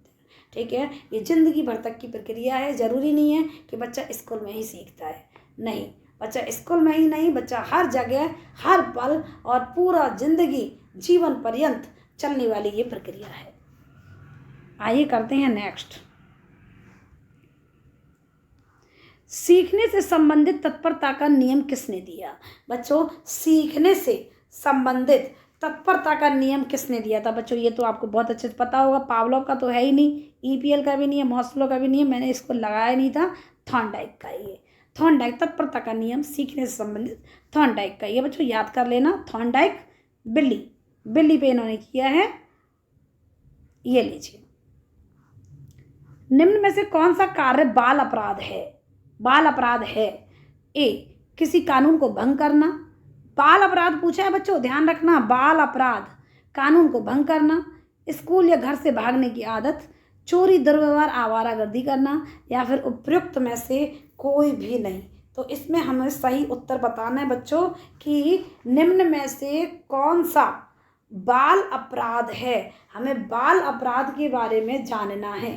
तो देखिए, हम आपको चारों ऑप्शन एक बार फिर से बताती हूँ मैं आपको। किसी कानून को भंग करना, भाई चाहे बच्चा हो या बड़ा हो, है ना, कानून को भंग करना अपराध ही है। निम्न में से कौन सा बाल अपराध है? और स्कूल या घर से भागने की आदत, बच्चों ये भी गलत है, ये भी बाल अपराध है। चोरी, दुर्व्यवहार, आवारागर्दी करना, ये भी बाल अपराध है। तो इसका सही उत्तर हो गया डी। ठीक, ये तीनों ही बाल अपराध है। ये लीजिए, निम्न में से क्या बाल अपराध का प्रकार नहीं है? बाल अपराध का प्रकार नहीं है बच्चों, सुनिए, ए झूठ बोलना नहीं है, भाई झूठ बोलना तो बाल अपराध है ना। मद्यपान करना, अब इसका बाल अपराध नहीं है बच्चों, आप ध्यान से देखना। ठीक है, हमको पहले प्रश्न करने से पहले, उत्तर जानने से पहले हमें क्या करना है, पहले हमको उस प्रश्न को ध्यान से पढ़ना है। बाल अपराध का प्रकार नहीं है। ठीक, यौन अपराध करना या आज्ञा पालन करना, बिल्कुल सही। तो इसका है आज्ञा पालन करना। आज्ञा पालन बाल अपराध का प्रकार नहीं है। झूठ बोलना बाल अपराध का है, मद्यपान करना, यौन अपराध करना, ये सब क्या है, बाल अपराध का प्रकार है। लेकिन आज्ञा पालन करना बिल्कुल डिफरेंट है, आपको लग ही रहा होगा अपने आप में भी। ठीक। निम्नलिखित में से क्या बाल अपराध का कारण है? बाल अपराध का कारण पूछा गया है बच्चों, है ना। निम्न में से बाल अपराध का कारण कौन सा है? तो ये हमको बताना है। ए, अत्यधिक कठोर नियंत्रण, बिल्कुल सही बच्चों। बाल अपराध का कारण ये होता है अत्यधिक कठोर नियंत्रण। हम बहुत ज़्यादा जब किसी को नियंत्रण में रखते हैं ना, हम उसको बहुत ज़्यादा रूल रेगुलेशन बाउंडेशन, तो वहाँ कहानी बिगड़ जाती है और बाल अपराध होना शुरू होता है। भग्न परिवार, हाँ। पारिवारिक निर्धनता, पारिवारिक निर्धनता, एक गरीबी भी एक बहुत बड़ा कारण होता है बाल अपराध का। उपरोक्त सभी बिल्कुल सही, इसका सही उत्तर है बच्चों डी। ठीक है, इसका सही उत्तर है डी। आइए करते हैं अगला प्रश्न। अपराध दर कहाँ अधिक होती है? अपराध की जो दर होती है वो कहाँ अधिक होती है बच्चों? अपराध कहाँ ज़्यादा होते हैं? गांवों में, नगरों में, दोनों में? संदेह, बताइए। गांवों में होते हैं क्या? नहीं। गांव और नगरों दोनों में होते हैं? संदेह, नहीं, नगरों में। नगर में अपराध की दर अधिक पाई जाती है। ठीक, नेक्स्ट। निम्नलिखित में से कौन सा बाल अपराध का प्रकार है? निम्नलिखित में से कौन सा बाल अपराध का प्रकार है? नंबर 1, चोरी करना, रेलवे लाइनों पर निरुद्देश्य घूमना, विद्यालय से भाग जाना, या उपयुक्त सभी। तो इसमें से सही उत्तर क्या है बच्चों? जल्दी बताइए। बाल अपराध का प्रकार आपको दिख रहा है बेटा, चोरी करना भी है, ये भी सही है। रेलवे लाइन पर निरुद्देश्य घूमना, रेलवे लाइन पर यूं ही घूम रहे हैं, फालतू कोई काम भी नहीं है, फिर भी ये भी बाल अपराध का प्रकार होता है। विद्यालय से भाग जाना, ये भी। तो इसका सही उत्तर हो गया डी। डी इसका सही उत्तर है। सारे ही है ना ये, उपयुक्त सभी। नेक्स्ट बच्चों, आप भी पानी वानी पी लीजिए, थोड़ा सा रेस्ट कर लीजिए। ठीक है, तो हमें तो अपना और वीडियो पूरा करना है, तो वीडियो को लाइक करें बच्चों, शेयर करें। बहुत मेहनत लगती है वीडियो बनाने में, तो प्लीज़ हमारा साथ दें और वीडियो को ज़्यादा से ज़्यादा शेयर करें। और सचमुच इस वीडियो को आपको बहुत बहुत फ़ायदा होने वाला है। निम्नलिखित में से क्या प्रतिभाशाली बालक का गुण नहीं है? इनमें से प्रतिभाशाली बालक का गुण नहीं है। विशाल शब्दकोश, सुस्त मानसिक प्रक्रिया, सामान्य ज्ञान की श्रेष्ठता, या फिर दैनिक कार्य में विभिन्नता। अब हमको प्रतिभाशाली बालक का गुण नहीं है, इसमें बच्चों ध्यान से सुनेंगे इसको। ठीक है, तो इसमें क्या हमसे पूछा है इन्होंने? निम्नलिखित में से कौन सा प्रतिभाशाली बालक का गुण नहीं है? जो प्रतिभाशाली बालक होते हैं उनके गुण कौन सा नहीं है, गुण नहीं है, तो वो हमें बताना है। देखिए बच्चों, विशाल शब्दकोश, भाई ये विशाल शब्दकोश होता है जो प्रतिभाशाली बच्चे होते हैं। सामान्य की ज्ञान की श्रेष्ठता होती है बच्चों, ये भी बिल्कुल सही है। सामान्य ज्ञान की उनको श्रेष्ठता होती है, उनके अंदर ज्ञान होता है। दैनिक कार्य में विभिन्नता होती है, उनके दैनिक कार्य भी अलग होते हैं। जो प्रतिभाशाली बच्चे होते हैं ना, उनका उठना बैठना, उनका शेड्यूल बिल्कुल अलग होता है। सुस्त मानसिक प्रक्रिया, बिल्कुल सही। ये एक प्रतिभाशाली बच्चे का गुण नहीं है, वो सुस्त मानसिक प्रक्रिया उनकी नहीं रहती। ठीक है, वो अपने उद्देश्य की तरफ सजग रहते हैं। ये लीजिए, वो आलस बिल्कुल नहीं दिखाते, सुस्ती बिल्कुल नहीं रहती। निम्न में से क्या प्रतिभाशाली बालक का संकेत है? इनमें से प्रतिभाशाली बालक का संकेत कौन सा है? नंबर 1, सृजनात्मक विचार, जिज्ञासा, व्यक्ति में नवीनता, या फिर ये सभी। इसका सही उत्तर बताएंगे बच्चों। प्रतिभाशाली बालक का संकेत क्या है? सृजनात्मक विचार बच्चों, ये तो सही है ना। विशिष्ट योग्यता होती है उनके अंदर, जिज्ञासा भी होती है उनके अंदर, बहुत जिज्ञासु होते हैं, क्यूरियोसिटी होती है उनके अंदर। अभिव्यक्ति में भी नवीनता होती है, जो वो बोलते हैं ना बच्चे, सचमुच बहुत मतलब एक अलग ही बहुत अच्छे अच्छे शब्दों का प्रयोग करते हैं, और उनका बोलने का जो हर तरह से वो बच्चे बहुत अलग होते हैं। ठीक, और इसका सही उत्तर है बच्चों डी। ये तीनों ही प्रक्रिया उनके अंदर रहती है, प्रतिभाशाली बालक के ये संकेत हैं। अब ये लीजिए, बहुत ही इंपॉर्टेंट प्रश्न। पिछड़े बालकों की बुद्धि लब्धि होती है। भाई जो पिछड़े बालक होते हैं ना, उनकी बुद्धि लब्धि कितनी होती है? 100, 120, 60, 90, 120। पिछड़े बालकों की बात हो रही है बच्चों, ध्यान रखना। पिछड़े बालकों की बुद्धि लब्धि कितनी होती है बच्चों? 120। ठीक, 120। नेक्स्ट ये लीजिए, बहुत ही मतलब मैं तो ये नहीं कहूँगी कि बहुत ही महत्वपूर्ण प्रश्न, क्योंकि प्रश्न तो सारे ही महत्वपूर्ण हैं बच्चों, आप करके देखना बस।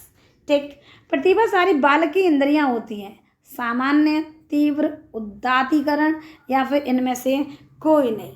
जो प्रतिभाशाली बालक की इंद्रियां कैसी होती हैं? सामान्य होती हैं क्या? अरे नहीं, सामान्य होती तो सभी प्रतिभाशाली बन जाते हैं। तीव्र होती है, तीव्र होती है, कैसी होती है? हाँ, ये कुछ सही है, ये बिल्कुल सही है, तीव्र। उदात्तीकरण नहीं, इनमें से कोई नहीं, वो भी नहीं, तो बी इसका सही उत्तर है। ठीक, नेक्स्ट सृजनात्मक के विकास में सहायक नहीं है। बच्चों प्रश्न जरूर ध्यान से पढ़ें, क्योंकि प्रश्न ध्यान से पढ़ोगे तो उत्तर सच क्या है बिल्कुल सही जाएगा आपका। सृजनात्मक विशिष्ट योग्यता जो होती है कि विकास में सहायक नहीं है, खेल, भाषण, हास्य क्रियाएं, निर्माण संबंधी क्रियाएं। तो बच्चों इसमें सृजनात्मक क्रिया में भाषण इसमें नहीं होता है। ठीक है, क्या नहीं होता बच्चों? इसमें भाषण नहीं होता है। ठीक, सृजनात्मक के विकास में भाषण सहायक नहीं है, खेल सहायक है, हास्य क्रिया सहायक है, निर्माण संबंधी क्रिया सहायक है। नेक्स्ट देखिए प्रश्न, यदि एक बच्चा 16 को 61 लिखता है। बच्चों एक बच्चा है, वो 16 को क्या लिखता है बच्चों?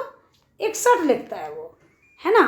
अब तथा और 6 को डी के मध्य अंतर नहीं कर पाता, ना तो वो 6 और डी के बीच में अंतर नहीं कर पाता है, वो डी और 6 को समान समझता है ना। एक ऐसा बच्चा है कि आपकी भी क्लास में या आपके आसपास भी कोई होगा जो कि 16 को क्या लिखता है बच्चों?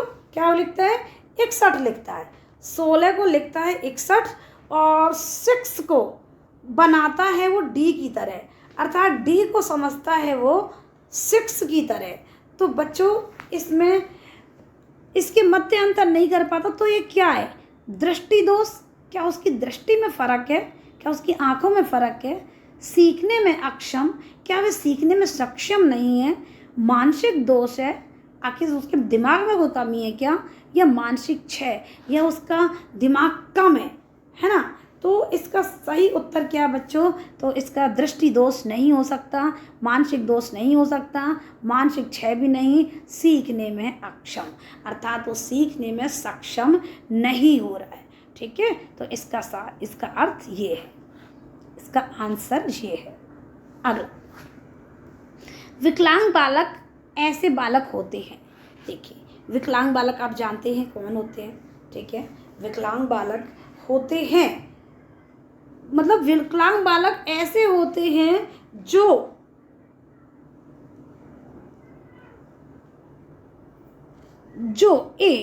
केवल मानसिक रूप से दोषयुक्त होते हैं, केवल शारीरिक रूप से दोषयुक्त होते हैं, संवेगात्मक रूप से दोषयुक्त होते हैं, या मानसिक, शारीरिक, संवेगात्मक तीनों रूप से दोषयुक्त होते हैं। तो इसका सही आंसर बच्चों, सबसे पहले आपको ध्यान से पढ़ना है प्रश्न को।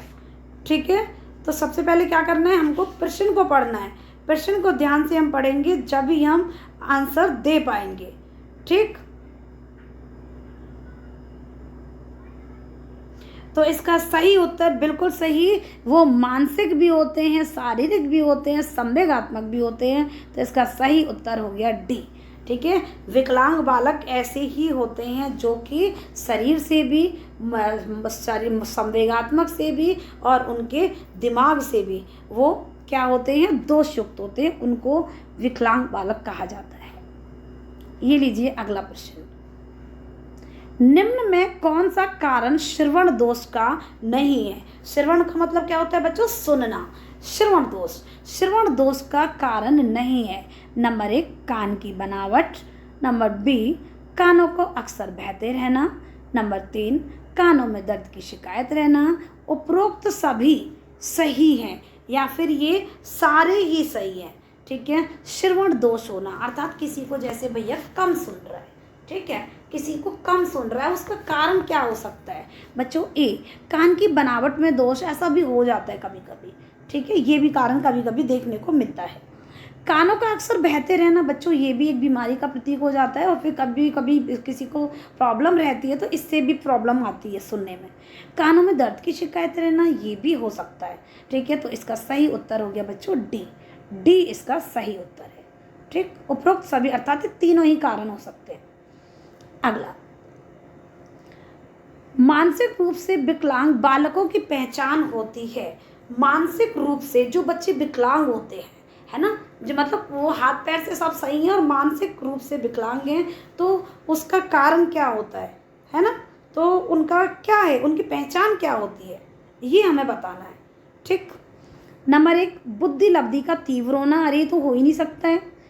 पढ़ाई में मजबूत होना, ये भी नहीं हो सकता। उच्च स्मरण नहीं, ये तो भैया कौन सा, डी, बुद्धि लब्धि का कम होना, अर्थात उनके अंदर क्या है, बुद्धि लब्धि कम है, इसी कारण वो मानसिक विकलांग है। नेक्स्ट देखो बच्चों, आपकी कक्षा में ना 2 छात्र हैं, है ना, आपकी कक्षा में मतलब आप जैसे आप समझिए कि आप एक टीचर हैं, आपकी कक्षा में 2 छात्र नेत्रहीन अर्थात वो अंधे हैं। उनको पढ़ाने के लिए आप निम्न में से कौन सी लिपि का प्रयोग करोगे? ब्रेल लिपि का, सामान्य लिपि का, हिंदी की सामान्य लिपि, बाह्य लिपि। तो इसका सही उत्तर है बच्चों ब्रेल लिपि। ब्रेल लिपि अंधे लोगों को पढ़ाया जाता है इस लिपि से, ठीक है। तो इसका सही उत्तर हमने आपको बता दिया है। ये लीजिए अगला प्रश्न बच्चों, अब ये है हमारा समावेशी चैप्टर से। बच्चों एक एक चैप्टर से, सारे चैप्टरों से आपको पहले पढ़ा है और फिर आपको ये प्रश्नों को बनाया गया है, ठीक है। तो अच्छे से ध्यान से मन लगाकर इसको करेंगे, ठीक। टाइम लग रहा है 2 बार में देख लेना। वैसे प्रश्न 111 प्रश्न है ना, 108 की माला होती है, हमने यही सोचा था, लेकिन 108 की माला ना करके, क्योंकि हमें कुछ 1-2 प्रश्न और लगे जो कि हमें डालना जरूरी था, इसीलिए 111 बने हैं, ठीक है। तो समावेशी शिक्षा के उद्देश्य कौन कौन से हैं? समावेशी शिक्षा, शिक्षा में लोकतांत्रिक मूल्यों को बढ़ाना, बी, बालकों में नैतिक मूल्य का संचार, सी, बालकों को आत्मनिर्भर बनाना, डी है उपरोक्त सभी। तो इसका सही उत्तर क्या है बच्चों? जी, उद्देश्य पूछिए बच्चों, इसमें ध्यान रखना, प्रश्न को मत भूल जाना ऑप्शन के चक्कर में। तो समावेशी शिक्षा के उद्देश्य कौन कौन से हैं बच्चों? ये सारे ही सही हैं भाई। लोकतांत्रिक मूल्यों को बढ़ावा देना सही है, बालकों में नैतिक मूल्यों का संचार करना ये भी सही है भाई। नैतिक मूल्य होंगे तो ऑब्वियसली बच्चा पढ़ेगा, सीखेगा, उसके उद्देश्य की प्राप्ति होगी। बालकों को आत्मनिर्भर बनाना, इसका सही उत्तर है बच्चों डी। ये तीनों ही कारण सही है, इन तीनों से ही बच्चा समावेशी शिक्षा के उद्देश्य पूरा किए जा सकते हैं। अनुसूचित जनजाति के बालकों की शिक्षा खराब स्तर के मुख्य कारण कौन से हैं? तो ए, विद्यालय में इन बालकों की कम संख्या, पारिवारिक गरीबी, शिक्षा का प्रसार ना होना, या उपरोक्त सभी। इसका सही उत्तर आप बताएंगे जल्दी से। तो इसका सही उत्तर बच्चों मैं आपको बता देती हूँ। अनुसूचित, सबसे पहले प्रश्न पढ़िए ध्यान से। अनुसूचित जनजाति के बालकों की शिक्षा के खराब स्तर का प्रमुख कारण, भाई जो अनुसूचित जाति के जो बच्चे हैं उनका जो शिक्षा है ना, स्तर खराब होने का कारण कौन कौन से हैं? देखो, विद्यालय में इन बालकों की कम संख्या होती है, दूसरा पारिवारिक गरीबी होती है, शिक्षा का प्रसार नहीं होना अर्थात उनको इतना नॉलेज नहीं होती। तो इसका सही उत्तर है डी, उपरोक्त सभी। लीजिए नेक्स्ट प्रश्न, वंचन के मनोवैज्ञानिक प्रभावों में कौन सा सम्मिलित नहीं है? वंचन के मनोवैज्ञानिक, है ना, तो वंचन के मनोवैज्ञानिक प्रभावों में कौन सा सम्मिलित नहीं है? अभिप्रेरणा प्रारूप पर, आर्थिक प्रारूप पर, संज्ञानात्मक प्रारूप पर, शैक्षिक उपलब्धि प्रभाव। तो इसका सही उत्तर है बच्चों बी, बी इसका सही उत्तर है बी, ठीक। नेक्स्ट वंचित बालकों की शिक्षा के लिए क्या कदम उठाए जाने चाहिए? कौन कौन से कदम उठाना चाहिए बच्चों, आप बताइए। सृजनशीलता का प्रोत्साहन, विद्यालय में स्वस्थ विविध सहगामी क्रियाएं, व्यावसायिक शिक्षा का आयोजन, या फिर उपरोक्त सभी। तो वंचित बालकों की शिक्षा के लिए बच्चों मैं जो आपको बताने जा रही हूँ, सृजनशीलता का प्रोत्साहन बिल्कुल दिया जाना चाहिए। विद्यालय में स्वस्थ विविध हर तरह की सहगामी क्रियाएं होना चाहिए, बिल्कुल सही। सब तरह की एक्टिविटी, खेल कूद सब होना चाहिए। व्यावसायिक शिक्षा का आयोजन भी होना चाहिए। भैया हमें प्रोफेशनल एजुकेशन भी जरूर देना चाहिए, प्रोफेशनल के बारे में भी हमको जरूर बताना चाहिए, प्रोफेशन के व्यावसायिक शिक्षा भी दी जाना चाहिए। और उपरोक्त सभी इसका सही उत्तर है डी। ये सारे ही सही हैं। नेक्स्ट, अधिगम के लिए आकलन में किन तत्वों को शामिल किया जाता है? अधिगम के लिए, है ना, अधिगम के लिए जो आकलन है, अधिगम के लिए जो आकलन है में किन तत्वों को शामिल किया जाता है, हमको ये आपको बताना है। ठीक है, तो 4 जो तत्व हैं ये पहले हम पढ़ेंगे। ए मौखिक, बी निष्पादन, सी लिखित, और डी है हमारा उपरोक्त सभी। ठीक है, तो हमको इस प्रश्न का उत्तर हमें देना है आपको। तो जल्दी से पहले प्रश्न को पहले ध्यान से पढ़ेंगे बच्चों। ठीक, तो अधिगम के लिए आकलन में किन तत्वों को शामिल किया गया है? ठीक है, तो मौखिक किया जाता है, निष्पादन, लिखित, या फिर उपरोक्त सभी। तो बच्चों मौखिक भी है, निष्पादन भी है, लिखित भी है, उपरोक्त सभी इसका सही उत्तर हो जाएगा डी। ठीक, ये तीनों ही हैं, सारे सही हैं अपने। नेक्स्ट, आकलन के लिए अधिगम का मुख्य उद्देश्य क्या होता है? जो आकलन होता है ना, जो आकलन निकालते हैं, अधिगम का मुख्य उद्देश्य क्या होता है? बच्चों को सिखाना, बी ग्रेड प्रदान करना, सी बच्चों को अधिगम पर चिंतन करवाना, और डी है बच्चों को शोध के लिए प्रेरित करना। तो इसका सही उत्तर क्या है बच्चों? इसका सही उत्तर है सी, बच्चों को अधिगम पर चिंतन करवाना। ठीक है, उनको सोचवाना कि वो सोचें, समझें, है ना, और फिर प्रयोग करें।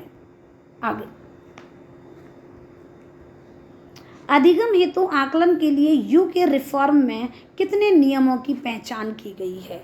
तो इसमें पूछा है अधिगम हेतु आकलन के लिए, अधिगम के लिए जो आकलन होता है, यू के रिफॉर्म ने कितने नियमों की पहचान की है? तो बच्चों इसका आंसर क्या है? 1, 3, 4, 5। तो इसका सही उत्तर है बच्चों 5। ठीक है, अधिगम हेतु आकलन के लिए यू के रिफॉर्म ने 5 नियमों की पहचान की है। नेक्स्ट, जब अधिगम हेतु प्रभावशाली तरीकों का उपयोग हो रहा है ना, जब अधिगम हेतु प्रभावशाली तरीकों का उपयोग हो रहा है, तब कक्षा का चित्रण कैसा होना चाहिए? अर्थात सुनिए बच्चों, ध्यान से पहले प्रश्न को समझिए। जब हम प्रश्न समझेंगे जब ही हम उत्तर को ले पाएंगे।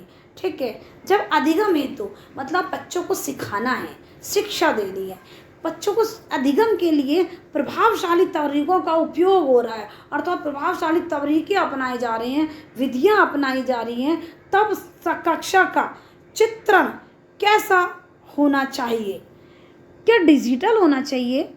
बी साफ एवं विकृत दर्शनीय, सी नहीं होना चाहिए, उपरोक्त सभी। बच्चों देखो ये तो है ही नहीं, ये भी नहीं हो सकता, ये भी नहीं हो सकता, ये भी नहीं हो सकता। तो इसका सही उत्तर है हमारा बी, साफ एवं विकृत दर्शनीय।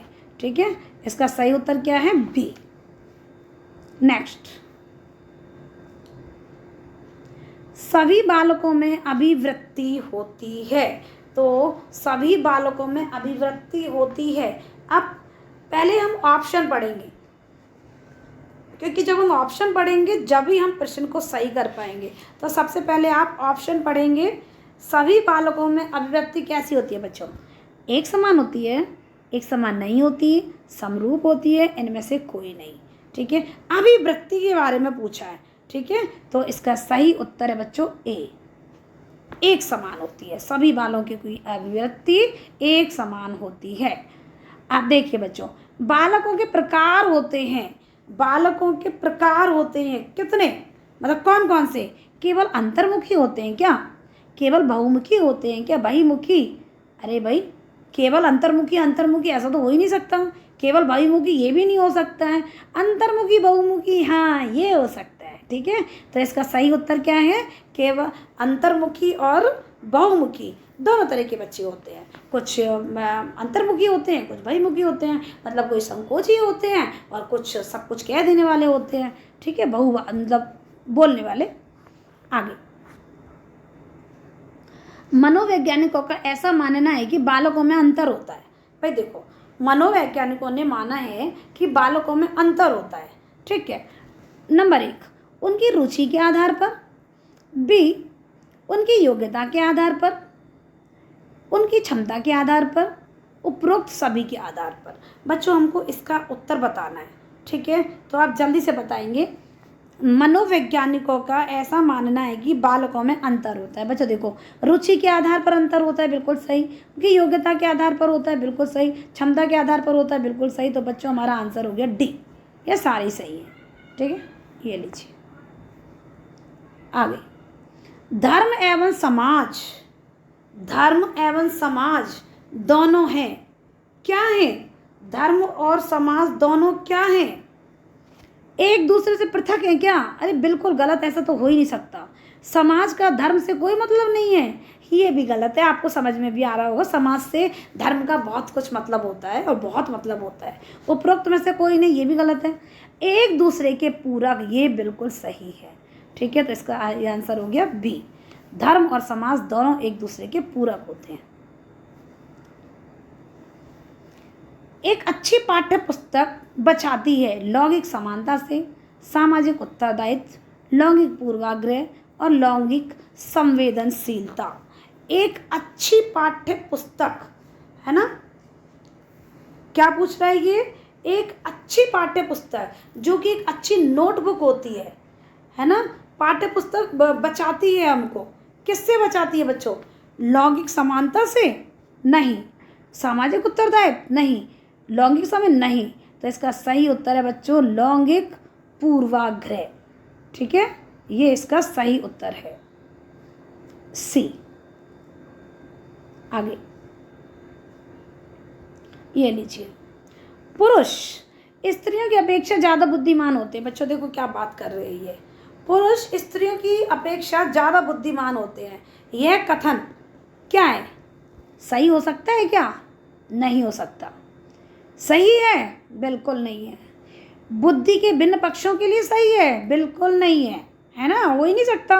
लैंगिक पूर्वाग्रह को प्रदर्शित करता है, बिल्कुल सही, भी उसका उत्तर है। ठीक है, लैंगिक पूर्वाग्रह को प्रदर्शित करता है ये प्रश्न। ठीक है, तो ये कथन है जो, ये लीजिए।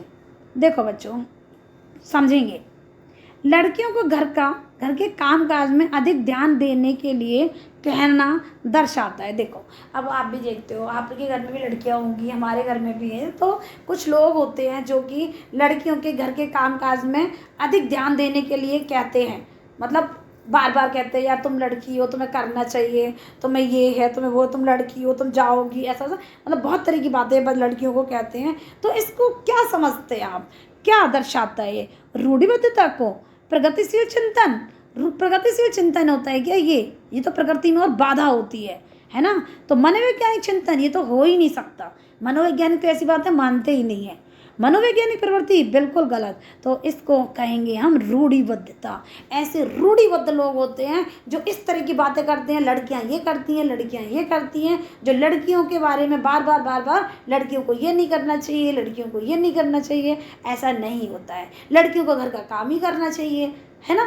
तो इसको कहा जाता है, ऐसी बातें जब कोई करता है तो समझ जाना वो पढ़ा लिखा नहीं है, वो क्या है, वो रूढ़िबद्ध। ये कहना किसको दर्शाता है? ये रूढ़िबद्धता को दर्शाता है। ठीक, तो रूढ़िवादी हमें नहीं बनना है बच्चों। ठीक, एक अध्यापक को अपनी कक्षा में नकारना चाहिए। ए, छात्र छात्राओं के पठन संबंधी विकारों को, बी, छात्र छात्राओं के मध्य लैंगिक भेदभाव को, छात्र छात्राओं के व्यवहार संबंधी विकारों को, छात्र छात्राओं के झगड़ों से संबंधित मुद्दों को। अब सुनिए, एक देखो, कोई भी जब हम प्रश्न का उत्तर देते हैं बच्चों, प्रश्न को समझना पहले। हम बता रहे प्रश्न अगर समझ जाओगे ना तो सचमुच आंसर आप दे दोगे। एक अध्यापक को अपनी कक्षा में नकारना है बच्चों, एक निग्लेक्ट करना है। क्या छात्र छात्राओं के पठन संबंधी विकारों को नकारना चाहिए क्या? अरे नहीं नकारना चाहिए उनको, है ना। उनको तो तुरंत बोलना चाहिए कि भैया ऐसा नहीं करो। छात्र छात्रा व्यवहार संबंधी विकारों को बिल्कुल नकारना है ना, क्या नकारना चाहिए। कक्षा में क्या नकारना चाहिए?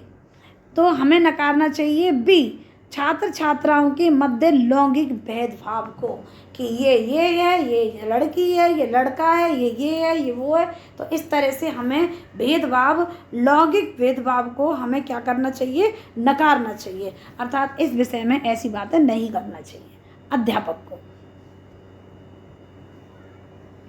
छात्राएं, देखिए लड़कियां है ना, जो कन्याएं होती हैं, छात्राएं होती हैं। अब देखिए, गणित के सवाल अच्छे से सीखती हैं, लेकिन उन्हें कठिनाई तब आती है जब उनसे उनके तर्क के बारे में पूछा जाता है। लड़कियां जो होती हैं, ऐसा इसमें बोला गया, ऑप्शन दिए 4। तो पहला ऑप्शन दिया बच्चों, गणित के सवाल अच्छे से सीखती है ना, अच्छे से सीखती हैं, लेकिन उन्हें कठिनाई जब आती है जब उनसे तर्क के विषय में पूछा जाता है, जब उनको परेशानी होती है। बी, अपनी आयु के लड़कों की तरह गणित में अच्छी हैं। सी, अपनी आयु के लड़कों की तुलना में स्थानिक अवधारणा कुशलतापूर्ण निष्पादन करती हैं। भाषिक संगीत संबंधी अधिक क्षमताएं रखती हैं। तो इसमें छात्राओं के बारे में पूछा है, ठीक है। तो हमें चारों ऑप्शन पहले ध्यान से पढ़ना है और फिर बताना है। इसका सही उत्तर है बच्चों ये, अपनी आयु के लड़कों की तरह गणित में अच्छी हैं। अब पहला ऑप्शन आप देखिए, ये तो हो ही नहीं सकता भाई। जो बंदा सीख रहा है, जो कर रहा है, तो उसको तर्क देने में क्या दिक्कत है? वो तो दे देगा ना। यस, तो इसका सही उत्तर है बच्चों बी, कि अपनी आयु के लड़कों की तरह गणित में अच्छी है। आगे, जब एक शिक्षक यह समझाता है कि स्वाभाविक रूप से लड़के गणित में लड़कियों से अच्छे हैं, तो यह दर्शाता है किसको? देखो, एक शिक्षक है ना, एक शिक्षक यह समझाता है कि लड़के गणित में लड़कियों से अच्छे हैं, तो ये दर्शाता है किसको? दर्शाता है ये जेंडर पक्षपाती, शिक्षाप्रद, सही दृष्टिकोण वाला, नीति परक। देखो बच्चों, आपको उत्तर आपको समझ में आ रहा होगा। नीति परक वो हो ही नहीं सकता, क्योंकि जब इस तरह की बातें कर रहे हैं कि भाई लड़के सीख सकते हैं गणित को, लड़कियां नहीं कर सकती इस तरह से, तो वो नीति परक तो हो ही नहीं सकता। सही दृष्टिकोण बिल्कुल नहीं है भाई। तुम ऐसे कैसे कह सकते हो सभी लड़कियों के बारे में कि भाई वो लड़कियां गणित नहीं कर सकती हैं। शिक्षाप्रद में ये कहीं नहीं आता कि ये कर सकता है और ये नहीं कर सकता। जो समझेगा, जो करेगा, जो प्रयास करेगा, जो अभ्यास करेगा वही करेगा। यहाँ लड़के लड़की तो कोई बात है ही नहीं, है ना। तो यहाँ आ जाता है अपना जेंडर पक्षपाती। अर्थात जब ये शिक्षक यह समझता है कि स्वाभाविक रूप से लड़के गणित में लड़कियों से अच्छे हैं, तो यह दर्शाता है कि वो जो टीचर है वो कैसा है? जेंडर पक्षपाती है। अर्थात वो पक्षपात करता है, लड़के और लड़कियों में भेद करता है, ठीक, जो कि सही नहीं है। हमें भेदभाव नहीं करना चाहिए, चाहे वो कोई भी हो, ठीक। सह शिक्षा, कक्षा में लड़कों से, सुनिए एक बार फिर से, एक सह शिक्षा कक्षा में लड़कों से शिक्षक यह कहता है कि लड़के बनो, लड़कियों जैसा व्यवहार मत करो। यह टिप्पणी है। ए, जातीय भेदभाव परिचायक, क्या ये सही है? बी, लड़के लड़कियों के साथ व्यवहार का एक अच्छा उदाहरण, लड़के लड़कियों में भेदभाव की रूढ़िबद्ध धारणा प्रकट करती है, लड़कियों पर लड़कों की जीव वैज्ञानिक महत्ता को क्या करता है? उजागर करता है। तो इसका सही उत्तर क्या है बच्चों? इसका सही उत्तर है सी। इसका सही उत्तर क्या है बच्चों? इसका सही उत्तर है सी। लड़के लड़कियों में भेदभाव की रूढ़िबद्धता धारणा को प्रकट करता है। मैंने आपको पहले भी कहा था, जो इस तरह की बातें करता है, लड़का है, लड़की है, ये है, वो है, लड़कियां ये नहीं कर सकती, लड़कियां ये कर सकती हैं, ये नहीं कर सकती, जहाँ नई नई नई नई की बातें आती हैं और लड़के लड़कियों में समान असमानताएँ करते हैं, तो वो रूढ़िबद्धता ही होती है, रूढ़िबद्धता। ठीक है, तो रूढ़िबद्धता हमको बनना भी नहीं है और आपको भी नहीं बनना है, किसी को नहीं बनना है। भाषा एक माध्यम है, भाषा एक माध्यम है। सॉरी, मैंने निशान सही का नहीं लगाया उसे। भावों को अभिव्यक्त करने का, विचारों को अभिव्यक्त करने का, भाव और विचारों को अभिव्यक्त करने का उपयुक्त में से कोई नहीं। तो इसका सही उत्तर बताएंगे भाषा। हम बहुत दिन से पढ़ते आ रहे हैं, है ना, तो भाषा को हम शुरू से पढ़ रहे हैं और भाषा के बारे में बहुत से प्रश्न आते भी हैं। तो हमें इसका सही उत्तर बताना है कि भाषा माध्यम है किसका। भाई बिल्कुल सही आपका, एकदम सी। भाषा विचार और भाव दोनों को अभिव्यक्त करने का एक साधन होता है ना, दोनों को अभिव्यक्त करता है वो। ये लीजिए, विचार और भाव। निम्नलिखित में से भाषा सीखने का साधन है अनुकरण, खेल, बातचीत, ये सभी। तो इसका सही उत्तर क्या है? देखिए, अनुकरण विधि से ही भाषा सीखी जाती है, किसी की नकल करके। खेल से ही भाषा सीखते हैं बच्चे, बातचीत से ही भाषा सीखते हैं। तो सही उत्तर हो गया इसका डी। नेक्स्ट, ये लीजिए, भाषा शिक्षण की प्रथम कक्षा किसे माना गया है? भाषा शिक्षण की प्रथम कक्षा किसको माना गया? अर्थात जब भाषा जब सीखी जाती है तो पूर्व प्राथमिक कक्षा को, प्ले वे विद्यालय को, घर को या उपरोक्त सभी। तो भाषा शिक्षण की प्रथम कक्षा किसे माना जाता है? तो भाषा शिक्षण की प्रथम कक्षा माना जाता है बच्चों हमारे घर को। ठीक है, तो बच्चा जो भाषा सीखता है वो सबसे पहले कहाँ से सीखता है? वो घर से सीखता है। ठीक है, तो सबसे पहली कक्षा किसे माना गया है? घर को माना गया है। नेक्स्ट प्रश्न, ये लीजिए, भाषा में अर्थ की सबसे छोटी इकाई है स्वनिम, संकेत, प्रयोग, प्रैग्मेटिक्स, वाक्य या रूपम। ठीक है, तो इसमें हमें सही उत्तर आपको बताना है। सबसे छोटी इकाई, भाषा के अर्थ की सबसे छोटी इकाई है बच्चों स्वनिम। ठीक है, तो ये इसका सही उत्तर है बच्चों। ये महामैराथन है, आप आराम से बैठेंगे और अपना प्रश्नों के उत्तर देना है। ठीक है, और इसको समझना है और सीखना है, और इसमें से एग्ज़ाम में पेपर की तैयारी ही है ये। ठीक है, तो था, फा, चा ध्वनियाँ हैं स्वनिम, लेखिम, रूपिम, शाब्दिम। तो ये कौन सी ध्वनि है जल्दी से बताएंगे? तो आप भी अपना आंसर कमेंट बॉक्स में दे सकते हैं। बिल्कुल सही, स्वनिम। ये जो ध्वनि है ये स्वनिम ध्वनि है। ठीक, नेक्स्ट, ये लीजिए, आपकी स्क्रीन पर ये प्रश्न आपको दिखाई दे रहा है। एक कक्षा में बहुभाषी विद्यार्थी है, एक कक्षा में विद्यार्थी है जो कि बात करता है बहुभाषी, बहुत जैसे बात करता है, बहुभाषी है। ये स्थिति उत्पन्न करती है शिक्षण अधिगम प्रक्रिया में बाधा से, विद्यार्थियों के मध्य सामंजस्य की समस्या, अध्यापक में कुंठा, सीखने के समृद्ध संसाधन। ठीक, तो इसका सही उत्तर क्या है बच्चों? एक बहुभाषी विद्यार्थी है, स्थिति उत्पन्न कैसी करता है? शिक्षण सीखने में समृद्ध संसाधन। ठीक है, तो भाई जब बहुभाषी होगा वो उसको ज्ञान भी होगा। ठीक, तो सीखने के समृद्ध संसाधन इसका सही उत्तर है। आगे,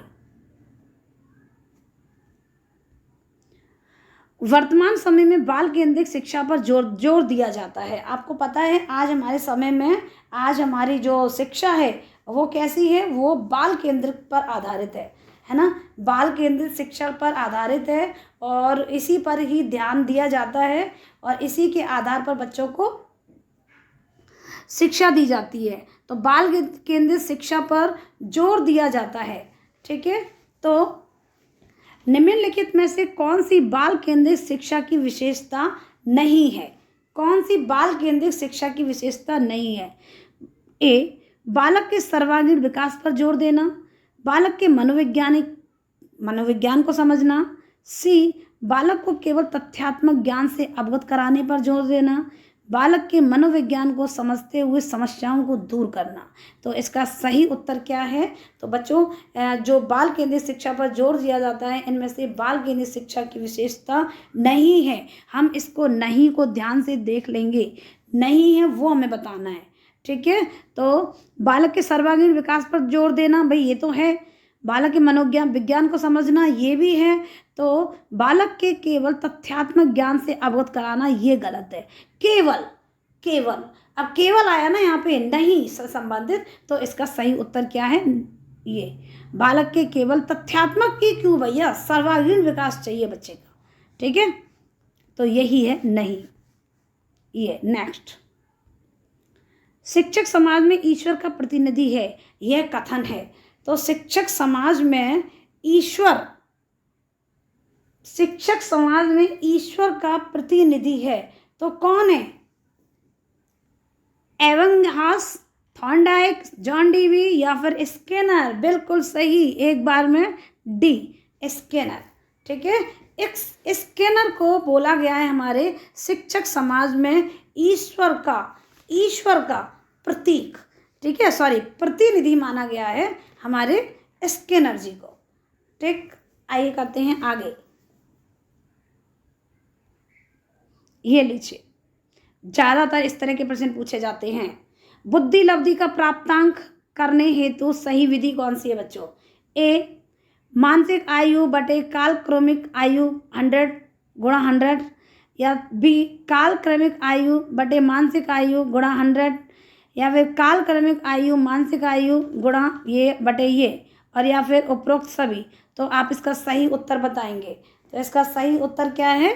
बिल्कुल सही, ए वाला इसका सही उत्तर है, ये इसका फार्मूला है ए, ठीक है। मानसिक आयु बटे कालक्रमिक आयु गुणा 100। तो इसका सही उत्तर क्या होगा बच्चों? ए, ठीक। नेक्स्ट, ये लीजिए,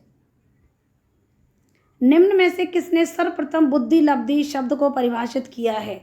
बुद्धि लब्धि शब्द किसने सबसे पहले इसको परिभाषित किया था? तो वो कौन है हमारे? ए, कैटल, बी, बिने, स्पीयरमैन, स्टर्न। बिल्कुल सही, डी। इसमें सोचने की कोई बात ही नहीं है, इन्होंने किया है, ठीक है। बुद्धि लब्धि का शब्द को सबसे पहले परिभाषित किया है। नेक्स्ट,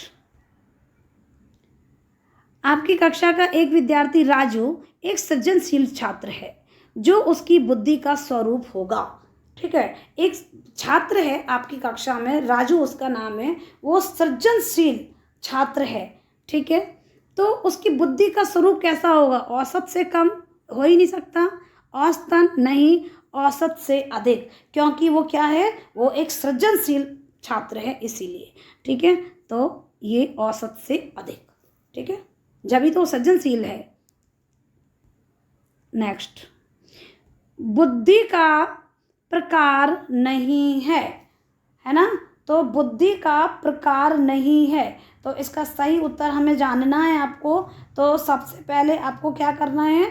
आपको सबसे पहले अपना नहीं है, बुद्धि का प्रकार नहीं है, मानसिक बुद्धि, मूर्त बुद्धि, अमूर्त बुद्धि, सामाजिक बुद्धि। तो जल्दी से उत्तर कमेंट बॉक्स में आप लिख सकते हैं। इसका सही उत्तर क्या है बच्चों?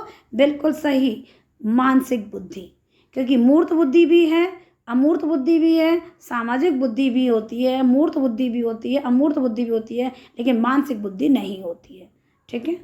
ये लीजिए अगला प्रश्न, निम्नलिखित में से किसने अनुबंध अनुक्रिया का सिद्धांत दिया है ना? तो आपको देखो, अब वैसे आपने पढ़ा है तो आपको तुरंत याद भी आ गया होगा कि अनुबंध अनुक्रिया का सिद्धांत है ना, तो किसने दिया था? तो जल्दी से पहले चारों का पहले ध्यान से पहले पढ़ेंगे। अनुबंध अनुक्रिया का सिद्धांत किसने दिया था? Number 1 Pavlov, Skinner, Thorndike, Kohler. बिल्कुल सही, पावलोव इसका सही उत्तर है, ठीक है। पावलोव इसका सही उत्तर है बच्चों, पावलोव ने दिया था अनुबंध अनुक्रिया का सिद्धांत। नेक्स्ट, पुनर्बलन का सिद्धांत है, पुनर्बलन का सिद्धांत, जी हाँ जल्दी से बताएंगे। पुनर्बलन का ए, स्किनर, मास्लो, वुडवर्थ या फिर थॉर्नडाइक। तो इसका सही अर्थ क्या है, उत्तर क्या है? जी हाँ, बिल्कुल सही, ए स्किनर। पुनर्वलन आगे। अधिगम एक सापेक्षिक प्रक्रिया है जिसके द्वारा सीखने वालों में नवीन अंतर्दृष्टि का विकास होता है। निम्न में से यह कौन सा सिद्धांत है? लेविनवादी सिद्धांत, कोहरवादी सिद्धांत, पावलोवादी सिद्धांत या फिर स्किनरवादी सिद्धांत। तो इसका सही उत्तर हमें आपको बताना है। सबसे पहले आप इसको लिख सकते हो, कर सकते हो, बता सकते हो हमें कमेंट बॉक्स में भी। तो इसका सही उत्तर क्या है बच्चों? कोहरवादी नहीं, पावलोवादी नहीं, स्किनरवादी नहीं, ए उत्तर इसका सही है लेविनवादी। ठीक, नेक्स्ट। अधिगम का कौन सा सिद्धांत यह बताता है कि सीखने हेतु कार्य को दोहराना आवश्यक है? कौन सा सिद्धांत बताता है कि भैया सीखने हेतु कार्य को दोहराना आवश्यक है? किसने? प्रयास एवं त्रुटि के सिद्धांत ने, शास्त्रीय अनुबंध के सिद्धांत ने, अनुभवजन्य अधिगम सिद्धांत ने या फिर अनुकरण के सिद्धांत ने? बिल्कुल सही। तो इसका सही उत्तर, पहले ऑप्शन को ध्यान से पढ़ेंगे बच्चों, पहले ऑप्शन को ध्यान से पढ़ेंगे। बिल्कुल सही, अनुभवजन्य अधिगम सिद्धांत। ठीक, नेक्स्ट। सामाजिक व्यक्तित्व का विकास करने वाली प्रक्रिया कहलाती है? तो नंबर 1 सामाजिककरण, व्यक्तिकरण, उदारीकरण, निजीकरण। तो इसका सही उत्तर क्या है? इसका जी सबसे पहले प्रश्न ध्यान से पढ़ेंगे। सामाजिक व्यक्तित्व का विकास करने वाली प्रक्रिया कहलाती है सामाजिकरण या फिर व्यक्तिकरण और या फिर हमारा उदारीकरण। तो इसका सही उत्तर है बिल्कुल हमारा सामाजिकरण। ठीक है, ए।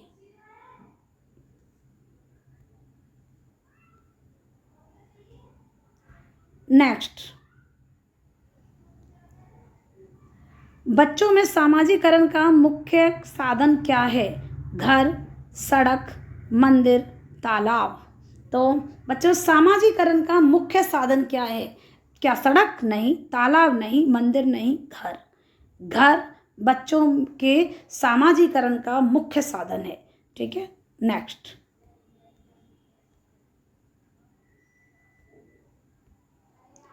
निम्न में से क्या सामाजिकरण में सबसे प्रमुख स्थान रखता है? क्या खेल, अच्छे कपड़े, बच्चे की सुंदरता, बच्चे की पाठ्य पुस्तक। तो निम्न से बच्चों के सामाजिकरण में सबसे महत्वपूर्ण स्थान रखता है, तो कौन रखता है इसमें से स्थान, सबसे महत्वपूर्ण स्थान?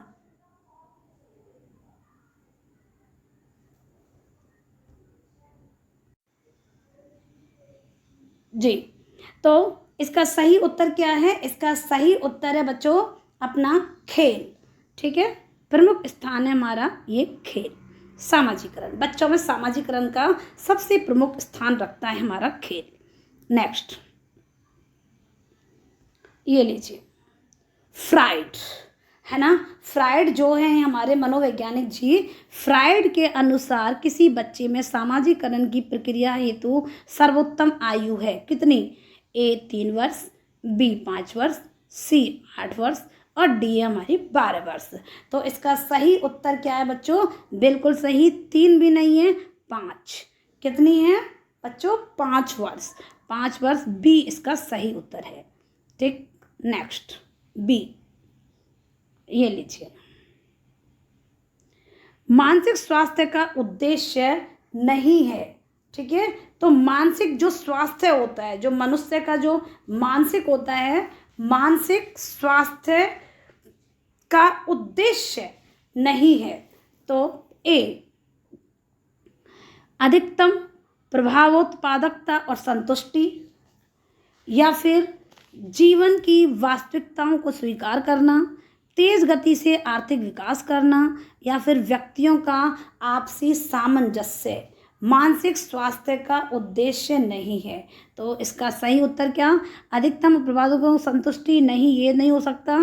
तो बी इसका उत्तर है, जीवन की वास्तविकताओं को स्वीकार करना मानसिक स्वास्थ्य का उद्देश्य नहीं होता है। ठीक है, तो आइए करते हैं नेक्स्ट।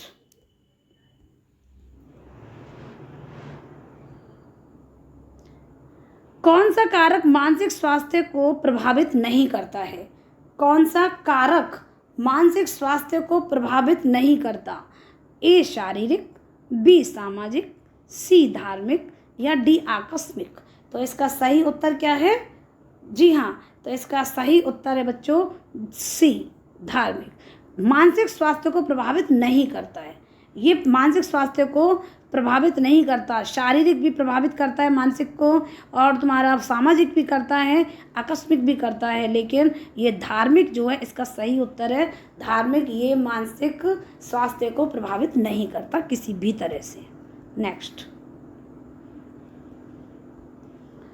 निम्नलिखित में से मैं कौन सा मानसिक अस्वस्थता का कारण नहीं है? ये जो नीचे दिए गए हैं निम्नलिखित में से कौन सा मानसिक अस्वस्थता का कारण नहीं है? क्या चिंता, निद्रा, तनाव, भग्नाशा। तो इसका सही अर्थ क्या है? मानसिक अस्वस्थता का कारण नहीं है, है ना। देखो, चिंता मानसिक अस्वस्थता का कारण है, तनाव भी है, भग्नाशा भी है, लेकिन निद्रा नहीं है। ये मानसिक अस्वस्थता का कारण नहीं है। ठीक है, बल्कि कहा जाता है कि जो स्वस्थ होता है उसी को नींद आती है ना। ये लीजिए नेक्स्ट, मानसिक अस्वस्थता के कारण बालक प्राय कैसे होते हैं? विवेकशील होते हैं, मंदबुद्धि होते हैं, सामान्य बालकों से भिन्न होते हैं, डी उपरोक्त में से कोई नहीं। मानसिक अस्वस्थ जो मानसिक से जो दिमाग से जो अस्वस्थ होते हैं वो बालक प्राय कैसे होते हैं बच्चों? विवेकशील होते हैं? नहीं, हो ही नहीं सकता। मंदबुद्धि नहीं, सामान्य बालकों से भिन्न होते हैं। बिल्कुल सही, इसका सही उत्तर क्या है बच्चों? सी, सामान्य बालकों से भिन्न होते हैं। नेक्स्ट, ये लीजिए, माता पिता से संतान को प्राप्त होने वाले गुण को कहते हैं क्या? वंश, वातावरण, वंशानुक्रम, इनमें से कोई नहीं। ये लगा हुआ है हमारा पहले से ही, पहले हमने भी पढ़ा था इसको। तो वंशानुक्रम, ठीक, इसका सही उत्तर है। नेक्स्ट, आनुवांशिकता के मूल संवाहक माने जाते हैं। आनुवांशिकता के मूल संवाहक माने जाते हैं। तो इसका सबसे पहले हम ऑप्शन पढ़ेंगे बच्चों। तो ऑप्शन है सबसे पहले हमारा, ये आपके सामने है। सबसे पहला हमारा ऑप्शन है बच्चों protein A, B vitamins, C genes और डी है कार्बोहाइड्रेट्स। तो इसका सही उत्तर क्या है? जी, तो इसका सही उत्तर प्रोटीन हो ही नहीं सकता, विटामिन भी नहीं, कार्बोहाइड्रेट, इसका उत्तर है जीन्स। तो आनुवांशिकता के मूल संवाहक जीन्स को माना जाता है। ठीक, नेक्स्ट, वंशानुक्रम व्यक्ति जन्मजात विशेषताओं का पूर्ण योग है, निम्न में किसका कथन है? बच्चों, ये कहा है किसी ने कि वंशानुक्रम व्यक्ति की जन्मजात विशेषताओं का पूर्ण योग है। ये कथन किसका है? जी हाँ, बिल्कुल सही, बी एन झा, ये इनका सही कथन है। ठीक है, इनका ही ये कथन है। ये बच्चों वीडियो को ध्यानपूर्वक देखेंगे, ये आपके परीक्षा में ज़रूर आने वाले हैं। इसमें से आपको बहुत हेल्पफुल रहने वाली है ये वीडियो, तो इसीलिए आप इसको ध्यान से समझेंगे और पूरी की पूरी वीडियो देखेंगे। सारे प्रश्न बहुत ही महत्वपूर्ण प्रश्न हैं। ठीक है, निम्नलिखित में से कौन सा बुद्धिमान बच्चे का लक्षण नहीं है? इनमें से कौन सा लक्षण है जो बुद्धिमान बच्चे का लक्षण नहीं है? सबसे पहले ऑप्शन देखेंगे हम, आपको पता है। ए है प्रत्येक नए परिवेश में स्वयं को समायोजित कर लेना, बी अमूर्त रूप से हमेशा सोच विचार करते रहना, लंबे निबंधों को जल्दी से रट लेना, प्रभावपूर्ण उचित तरीके से संप्रेषण करना। तो अब हमें इसको बताना है कि बुद्धिमान बच्चे का लक्षण नहीं है। बच्चों, ध्यान से प्रश्न को पहले समझना है। ये नई वाला जो आता है ना, तो इसको तो ध्यान से आप इसको पहले ही अंडरलाइन कर लिया करो। ठीक है, अंडरलाइन करने से क्या होगा, जिससे कि आपको पता रहेगा। ठीक, तो निम्नलिखित में से बुद्धिमान बच्चे का लक्षण नहीं है। तो ए देखिए, पहले प्रत्येक परिवेश में स्वयं को समायोजित कर लेना। बच्चों ये तो एक अच्छे बुद्धिमान बच्चे की पहचान होती है, अच्छे बच्चों की पहचान होती है कि वो स्वयं को हर माहौल में ढाल लेते हैं। ठीक है, तो ये तो हो ही नहीं सकता है। बी, अमूर्त रूप से हमेशा सोच विचार करते रहना। भाई नहीं, ये क्या है? ये भी तो एक अच्छे बुद्धिमान बच्चे की पहचान होती है ना कि वो सोच विचार करता है। ठीक। तीसरा, प्रभावपूर्ण उचित तरीके से संप्रेषण करना। भाई ये भी अच्छी बात है, ये भी पहचान है उसकी। लंबे निबंधों को जल्दी से रट लेना, ये एक बुद्धिमान बच्चे का लक्षण नहीं है। कभी भी बुद्धिमान बच्चा रटता नहीं है किसी भी चीज़ों को। ठीक है, बुद्धिमान बच्चा हमेशा चीज़ों को समझने की कोशिश करता है। ठीक है, तो इसका सही उत्तर हो गया हमारा कौन सा? जी हाँ, सी। नेक्स्ट, बालकों में होने वाले क्रमबद्ध रूप से सुसंगत परिवर्तन को श्रृंखला को कहते हैं। परिवर्तन की श्रृंखला को कहते हैं।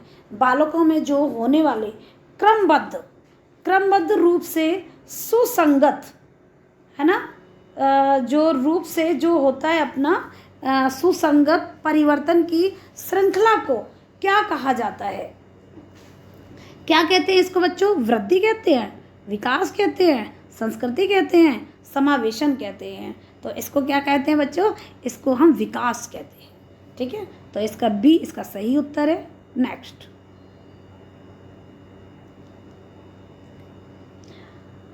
अवधारणाओं का विकास मुख्य रूप से हिस्सा है किसका? ए, बौद्धिक विकास का, बी, शारीरिक विकास का, सी, सामाजिक विकास का, डी है संवेगात्मक विकास का। तो अवधारणाओं का विकास मुख्य रूप से हिस्सा है किसका? तो इसका सही उत्तर क्या है? बिल्कुल सही, ए इसका सही उत्तर है, बुद्धि विकास। ठीक। नेक्स्ट, शैशवावस्था में बच्चों के क्रियाकलाप होते हैं। जो शिशु अवस्था होती है, जो छोटेपन में जो अवस्था होती है, तो वो क्रियाकलाप होते हैं। कैसे होते हैं बच्चों? ए, मूल्य प्रवर्त्यात्मक, संरक्षित, सी, संज्ञानात्मक, डी है संवेगात्मक। तो बच्चों इसका सही उत्तर क्या है? संवेगात्मक नहीं, ये भी नहीं, ये भी नहीं, तो इसका सही उत्तर है ए। इसका सही उत्तर है ए, मूल्य प्रवर्त्यात्मक। ठीक। नेक्स्ट, बस अब हमारी सीरीज खत्म होने वाली है। बाल विकास में ए, प्रक्रिया पर बल है, वातावरण अनुभव की भूमिका पर बल है, गर्भावस्था से किशोरावस्था तक का अध्ययन है, या फिर उपरोक्त में से, या फिर उपरोक्त सभी, या फिर ये सारे ही हैं। तो जल्दी से बताएंगे बाल विकास में क्या है? बाल विकास में क्या है? बालक का जो विकास होता है, देखिए प्रक्रिया पर बल दिया जाता है, बिल्कुल सही बात है भैया, ए एकदम सही। बी, वातावरण अनुभव की भूमिका पर बल, भाई वातावरण पर भी बल दिया जाता है और अनुभव की भूमिका पर भी बल दिया जाता है ना। सी, गर्भावस्था किशोरावस्था तक का अध्ययन, गर्भावस्था से लेके किशोरावस्था तक का अध्ययन होता है। और यहाँ पर भाई ये तो तीनों ही सही है, तो इसका मतलब क्या हो गया? डी इसका सही उत्तर है, उपरोक्त सभी। ठीक। नेक्स्ट, ये लीजिए प्रश्न आपके सामने आ चुका है। ठीक है बच्चों, तो प्रश्न को पहले ध्यान से देखेंगे, समझेंगे, और जब भी हम प्रश्न का उत्तर देंगे, अन्यथा हमारा आंसर गलत हो जाएगा आते हुए भी। ठीक है, तो पूर्व प्राथमिक शिक्षा ग्रहण करने के लिए उपयुक्त आयु है। पूर्व प्राथमिक जो शिक्षा ग्रहण करने की आयु कौन सी है बच्चों? ए, 2 से 6 वर्ष, 6 से 12 वर्ष, 12 से 18 वर्ष, या फिर 18 से 25 वर्ष। हाँ बिल्कुल सही, 18 से 25 तो हो ही नहीं सकती ना। 18 से 25 में कौन पूर्व प्राथमिक पढ़ेगा? 6 से 12 में पढ़ेगा क्या? बिल्कुल नहीं भाई। प्री प्राइमरी ये 12 से 18 में बिल्कुल नहीं। तो ये तो अपने आप में अंडरस्टूड है, 2 से 6 वर्ष। ठीक है, 2 से 6 वर्ष की आयु में पूर्व प्राथमिक शिक्षा ग्रहण करने की एक उपयुक्त और सही आयु है। ठीक है, आइए करते हैं नेक्स्ट। ये लीजिए बच्चों, निम्नलिखित में से क्या मानव की ज्ञान इंद्री नहीं है? ज्ञान इंद्री, जैसे कि आप जानते हो ज्ञान इंद्री ही हमारी 5 होती हैं। ठीक है, अब जो नहीं है बच्चों, इसको देखना है हमें ध्यान से। गला क्या ज्ञान इंद्री है? ये तो शुरू में ही आ गया। नाक ज्ञानेंद्रिय है, आँख ज्ञानेंद्रिय है, जीभ ज्ञानेंद्रिय है, गला ज्ञानेंद्रिय नहीं है। ठीक है, तो इसका सही उत्तर क्या हो गया बच्चों? ये इसको हम दोबारा से कर देते हैं, नहीं तो आप कंफ्यूज हो जाएंगे। ठीक है, तो इसका सही उत्तर है गला। गला ज्ञानेंद्रियाँ नहीं है, ज्ञानेंद्रिय नहीं है। ठीक है, नाक ज्ञानेंद्रिय ये भी है, ये भी है, ये भी है, ये नहीं है। सही उत्तर गला। नेक्स्ट ये लीजिए, विकास के संबंध में निम्न में से क्या संबंधित नहीं है? है ना, विकास के संबंध में निम्न में से क्या संबंधित नहीं है? ए, कार्य क्षमता में वृद्धि, बी, व्यवहार में परिवर्तन, सी, स्वभाव और दृष्टिकोण में परिवर्तन, आकार में परिवर्तन। बच्चों हमको ये करना है, आपको विकास में, विकास का जो संबंध है, विकास के संबंध में निम्न में से क्या संबंधित नहीं है? विकास के संबंध में क्या संबंधित नहीं है? देखो इसको तो ध्यान से देखा करें। कार्य क्षमता में वृद्धि, ये है भाई, कार्य क्षमता में वृद्धि होती है, विकास होता है तो कार्य क्षमता में वृद्धि होती है। व्यवहार में भी परिवर्तन आता है बच्चे के में, है ना, आता है ना, जैसे जैसे विकास होता है बच्चे के व्यवहार में परिवर्तन आता है। सी, स्वभाव और दृष्टिकोण में परिवर्तन आता है, बच्चा का दृष्टिकोण देखने का दृष्टिकोण अलग हो जाता है, स्वभाव परिवर्तन हो जाता है। आकार में परिवर्तन, ठीक है, तो ये विकास में नहीं है, विकास के संबंध में ये नहीं है। तो इसका सही उत्तर हो गया बच्चों डी। मैं इसको एक बार फिर से लगा देती हूँ, ये लीजिए डी, डी इसका सही उत्तर है। ठीक, आगे ये लीजिए,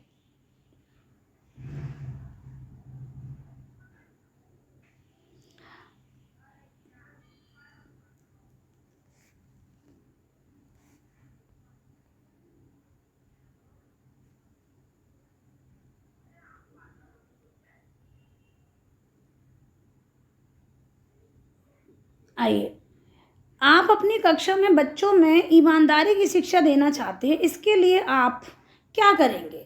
भाई आपकी कक्षा है ना, आपकी क्लास है, अब आप अपने बच्चों को ये चाहते हो कि भाई हमारा बच्चा कैसा बने, एक ईमानदार बने, तो आप उसके लिए क्या करोगे?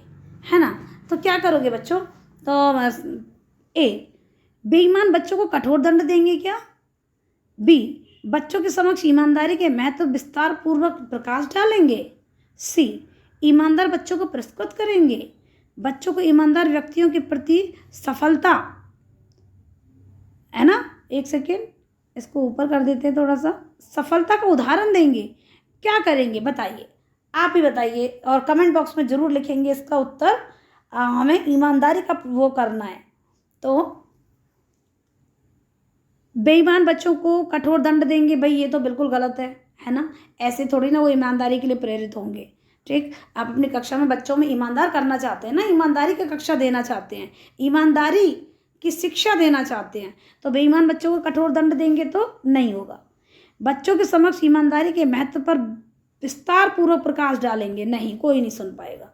ठीक है, कोई नहीं सुनेगा। आगे,